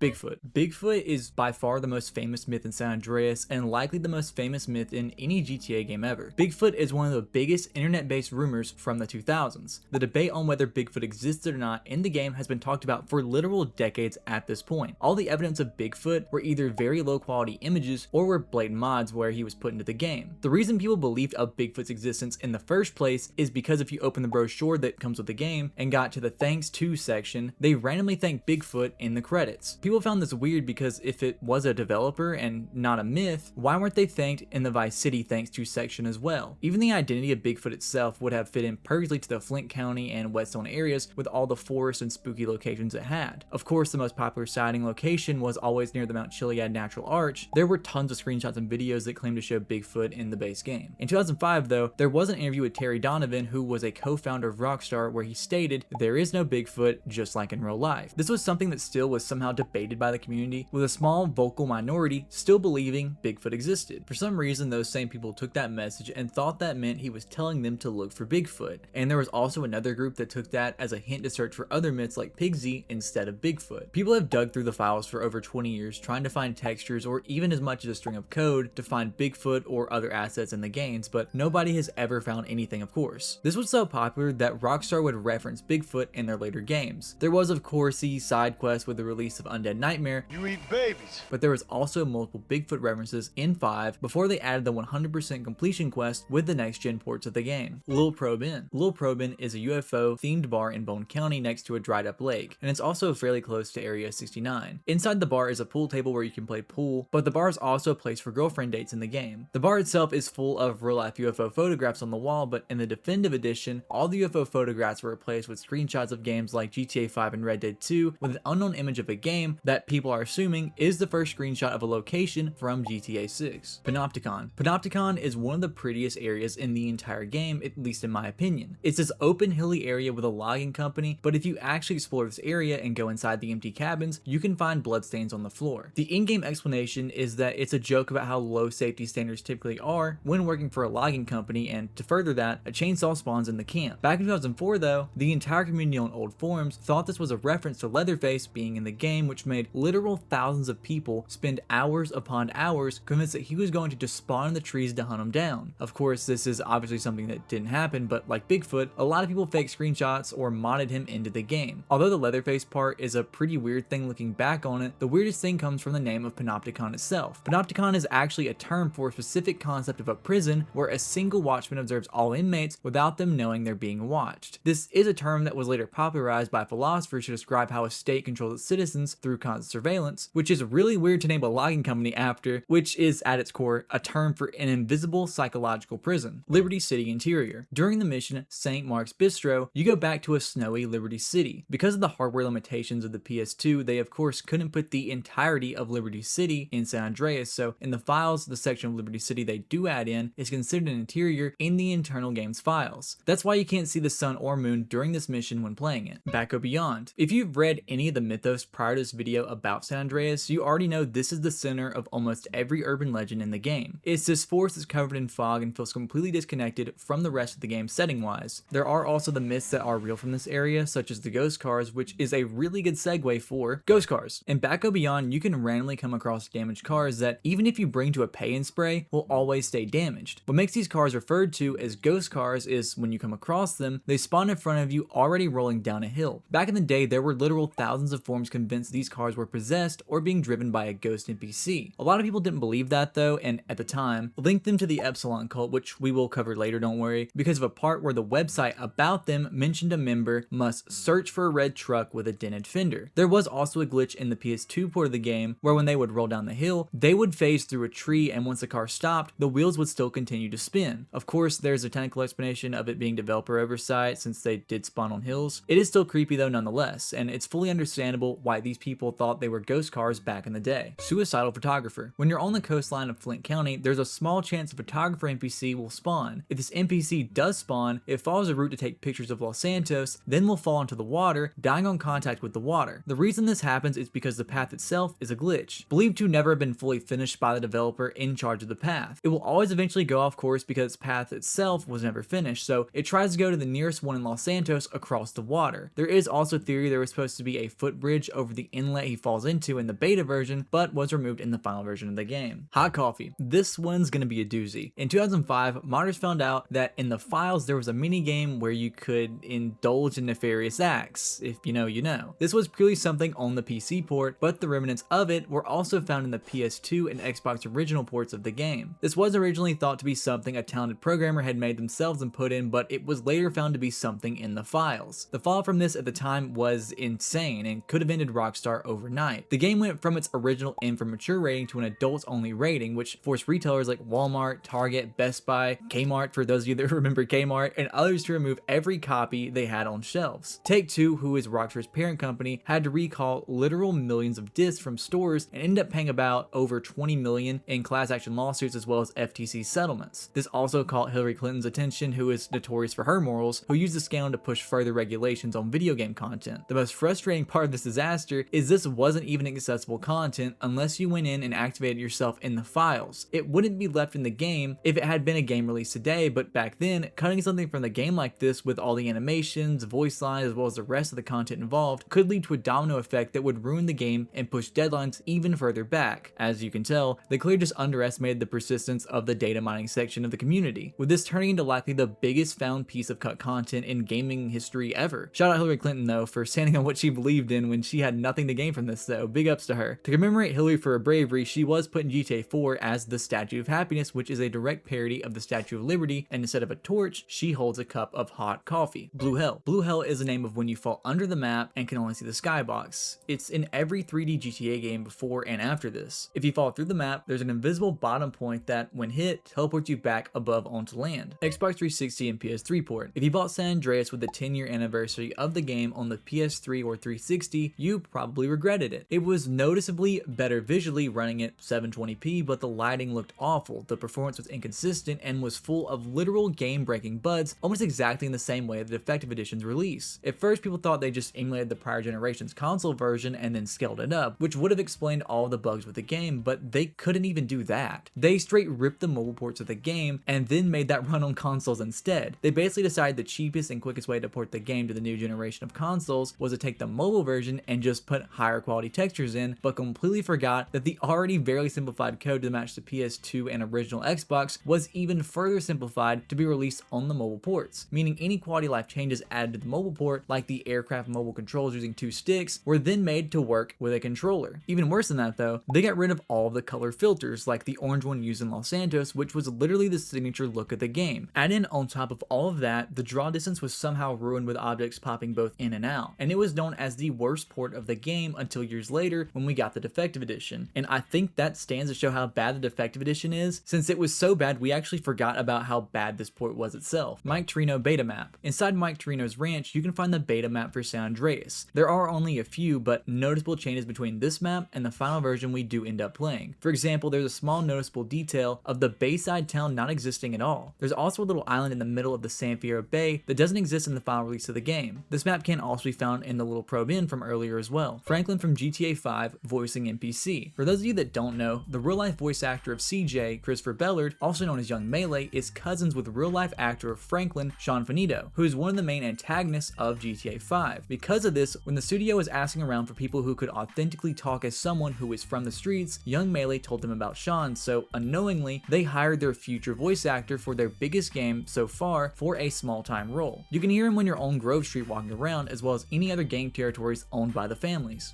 Hey, motherfucker. Look out, dude. Don't be touching me, fool. Tommy cut from game. This hasn't been confirmed or denied from what I can find, but allegedly, during the Kaluga's Palace Casino string of missions with Ken Rosenberg, originally it was planned for Tommy Vercetti to show up in some way to save Ken. The reason this was scrapped was because of Ray Liotta, who voiced Tommy, and he had a fallout between both him and Rockstar. According to everything I could find about the fallout, it all came from him hating how both intense and repetitive the voice acting in Vice City was. This led him to being exhausted with the project and led to huge friction between both him and the producers, especially Dan Houser. This was made even worse when Vice City was released and was shattering records as one of the highest grossing entertainment projects ever. This made Liotta feel like he was underpaid and he thought he had been exploited for his star power. I'm assuming from what I've read, he thought people were for some reason buying the game because he was in it. So of course, when San Andreas started full production, the writers didn't want to deal with him again and still had to tiptoe around even mentioning him in the introduction, which is the title of a 20-minute prequel film released as a bonus DVD for the game. In this, Ken steps out of rehab and calls Tommy to get his old job back, but in this, they had to find a way to write Tommy out. Ah, yes.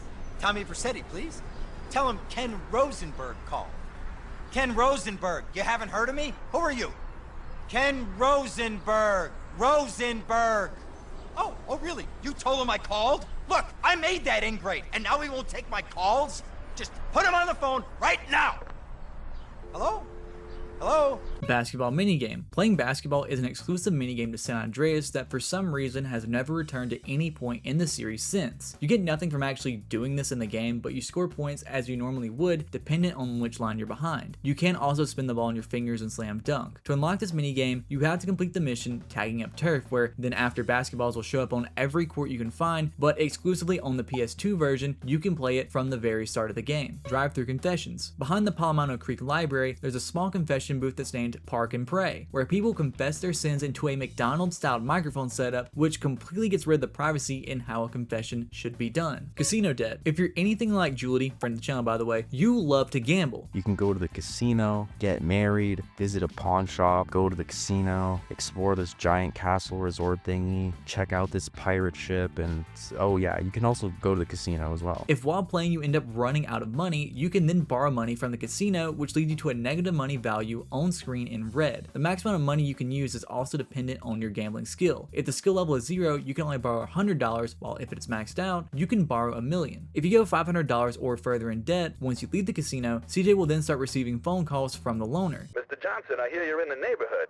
Some of my associates will be paying you a visit to talk about your debt. If you end up not repaying your debt after a certain amount of time, you'll continuously be attacked by gunmen with SMGs and AKs that will show up in Dark Vincent's whenever you are in Las Venturas until you repay the debt back. The more money you actually borrow from the casino, the more gunmen that will be sent to kill you. Though if you kill all the gunmen and collect the money they dropped, you can still easily get out of the debt. CJ's mom NPC. From the opening scene, you know CJ's mom, Beverly Johnson, was killed prior to the start of the game, but according to forums from the 2000s, thousands of players were reporting seeing her gliding down the stairs of the Johnson home or even attacking CJ for quote-unquote abandoning the family. There were other reports that were correlated back to her ghost saying she was showing up in and around the cemetery where she was buried, although it may seem like this could be true. Years later, we know odds are it's a series of visual glitches and recycled assets. One of the main things about how these early GTAs were designed was how bad the alpha textures or the transparency textures were at the time. If you blew something up inside the house, the game particles wouldn't render properly, causing partial transparent gray squares to appear. The people playing on TVs that were likely 30 inches wide and maybe 480p, likely closer to 360 though, those squares could have easily looked like ghosts to them. There was an added-on part of the rumor that her character model existed in the files, which is true, but her existence doesn't mean her ghost is in the game. When they made her photographs in the game, they still need a base model to use in the pictures, so of course, developers always want to cut costs, so the model they used to make her photographs, they put that back into the NPC pool. Later on, Rockstar confirmed in an interview with EGM that there was no ghost in the Grove Street safe house. Every video or screenshot was map editing tools or just mods. Big Smoke beta model. We obviously know how Big Smoke looks within the final release, but because of how rushed San Andreas was to hit the deadlines, they left a lot of clues to what his beta model looked like. The most prominent leftover from his beta model that people point to is during the final mission, End of the Line, where a statue of Big Smoke's beta model can be found. The final look of Smoke is a stark contrast of what he looked like in the beta, where instead of him having the Grove Street colors and the bowler hat like Goob from Meet the Robinsons, he wears a jersey with a white undershirt. This beta model can also be seen in 2 different artwork posters in the promotional material. The farm cult. Most people that have beat the game really only know the farm from the mission Body Harvest, where you steal a harvester, but if you owned a physical copy of the game in 2004, you had a map poster where this specific area wasn't labeled as the farm. Instead, the map had red text across it, naming it Cult Location. The strategy guide also followed the same trend where it said the workers were aggressive and a part of a survivalist cult. Basically, they were a group of doomsday preppers. Since this was the early days of the internet and this place was labeled specifically as Cult Location, myth hunting forums were dedicated and convinced this was a physical location for Chris Formage's brainwashing group, aka the Epsilon program. Again, we will get to that later. And this theory did actually gain a lot of traction because of how weird the farmhouse looks at night. If you stand outside at night, the windows glow up blue, and because the Epsilon program's color is blue, a lot of people from back then rightfully assumed there was some link between the two. Eventually, data miners tore apart the entire game's textures and assets and found out that the windows were a programming oversight, coined as Night Vertex Color Bug. The environmental artist reused a blue window from Los Santos, but when they applied the lighting layer onto the window, they actually miscalculated the brightness values for the building at night, so instead of dimming it when the sun went down, the texture itself inverted, causing the blue layer itself to turn neon. Mr. Whoopi. I think we all know the ice cream truck from Vice City. It's one of the most iconic parts of the series, but if you didn't notice, or just don't know, the entire Mr. Whoopi van is just a bunch of sex jokes. If you look at the van from the top in Vice City, I think it's obvious what the ice cream is supposed to look like, on top of that saying cherry popping and you have been popped. I don't feel like I should have to explain that, and hopefully nobody has to ask. CWMYHB1. CWMYHB1 stands for Country White Male Young Hillbilly 1. It's a character model that can be found in Red County, Flint County, and Whetstone. He has a shaved head, a deformed inbred style face, carries a piece of hay in his mouth, and wears a pair of pants that are held up by a rope. In the Spanish version of this game, he's referred to as Tio Gilipolis and is jokingly referred to as CJ's uncle, even though just based off his appearance, they have no actual correlation. For some reason, this specific pedestrian model is associated with almost every major myth by myth hunters, meaning he shows up as a link to Leatherface, Pigsy, zombie myths, and even with the drive-through confessions from earlier. Alcatraz and Beta. For those of you that don't know, Alcatraz is a real-life island that was built to be a prison just off the coast of San Francisco that was considered to be impossible to escape. Now, if you look at the beta map for San Andreas, you you can notice at the north of San Fierro, there's an island that wasn't in the final game. That was supposed to be this game's version of Alcatraz, but obviously it was removed before the final release. The island itself is actually referenced during the mission Interdiction. When Sweet is arrested, Mike Torino tells CJ that Sweet is doing some time upstate. I need you to do me a favor. Yeah, I'll do you a proper injury, man. What you knowing about my brother? Relax.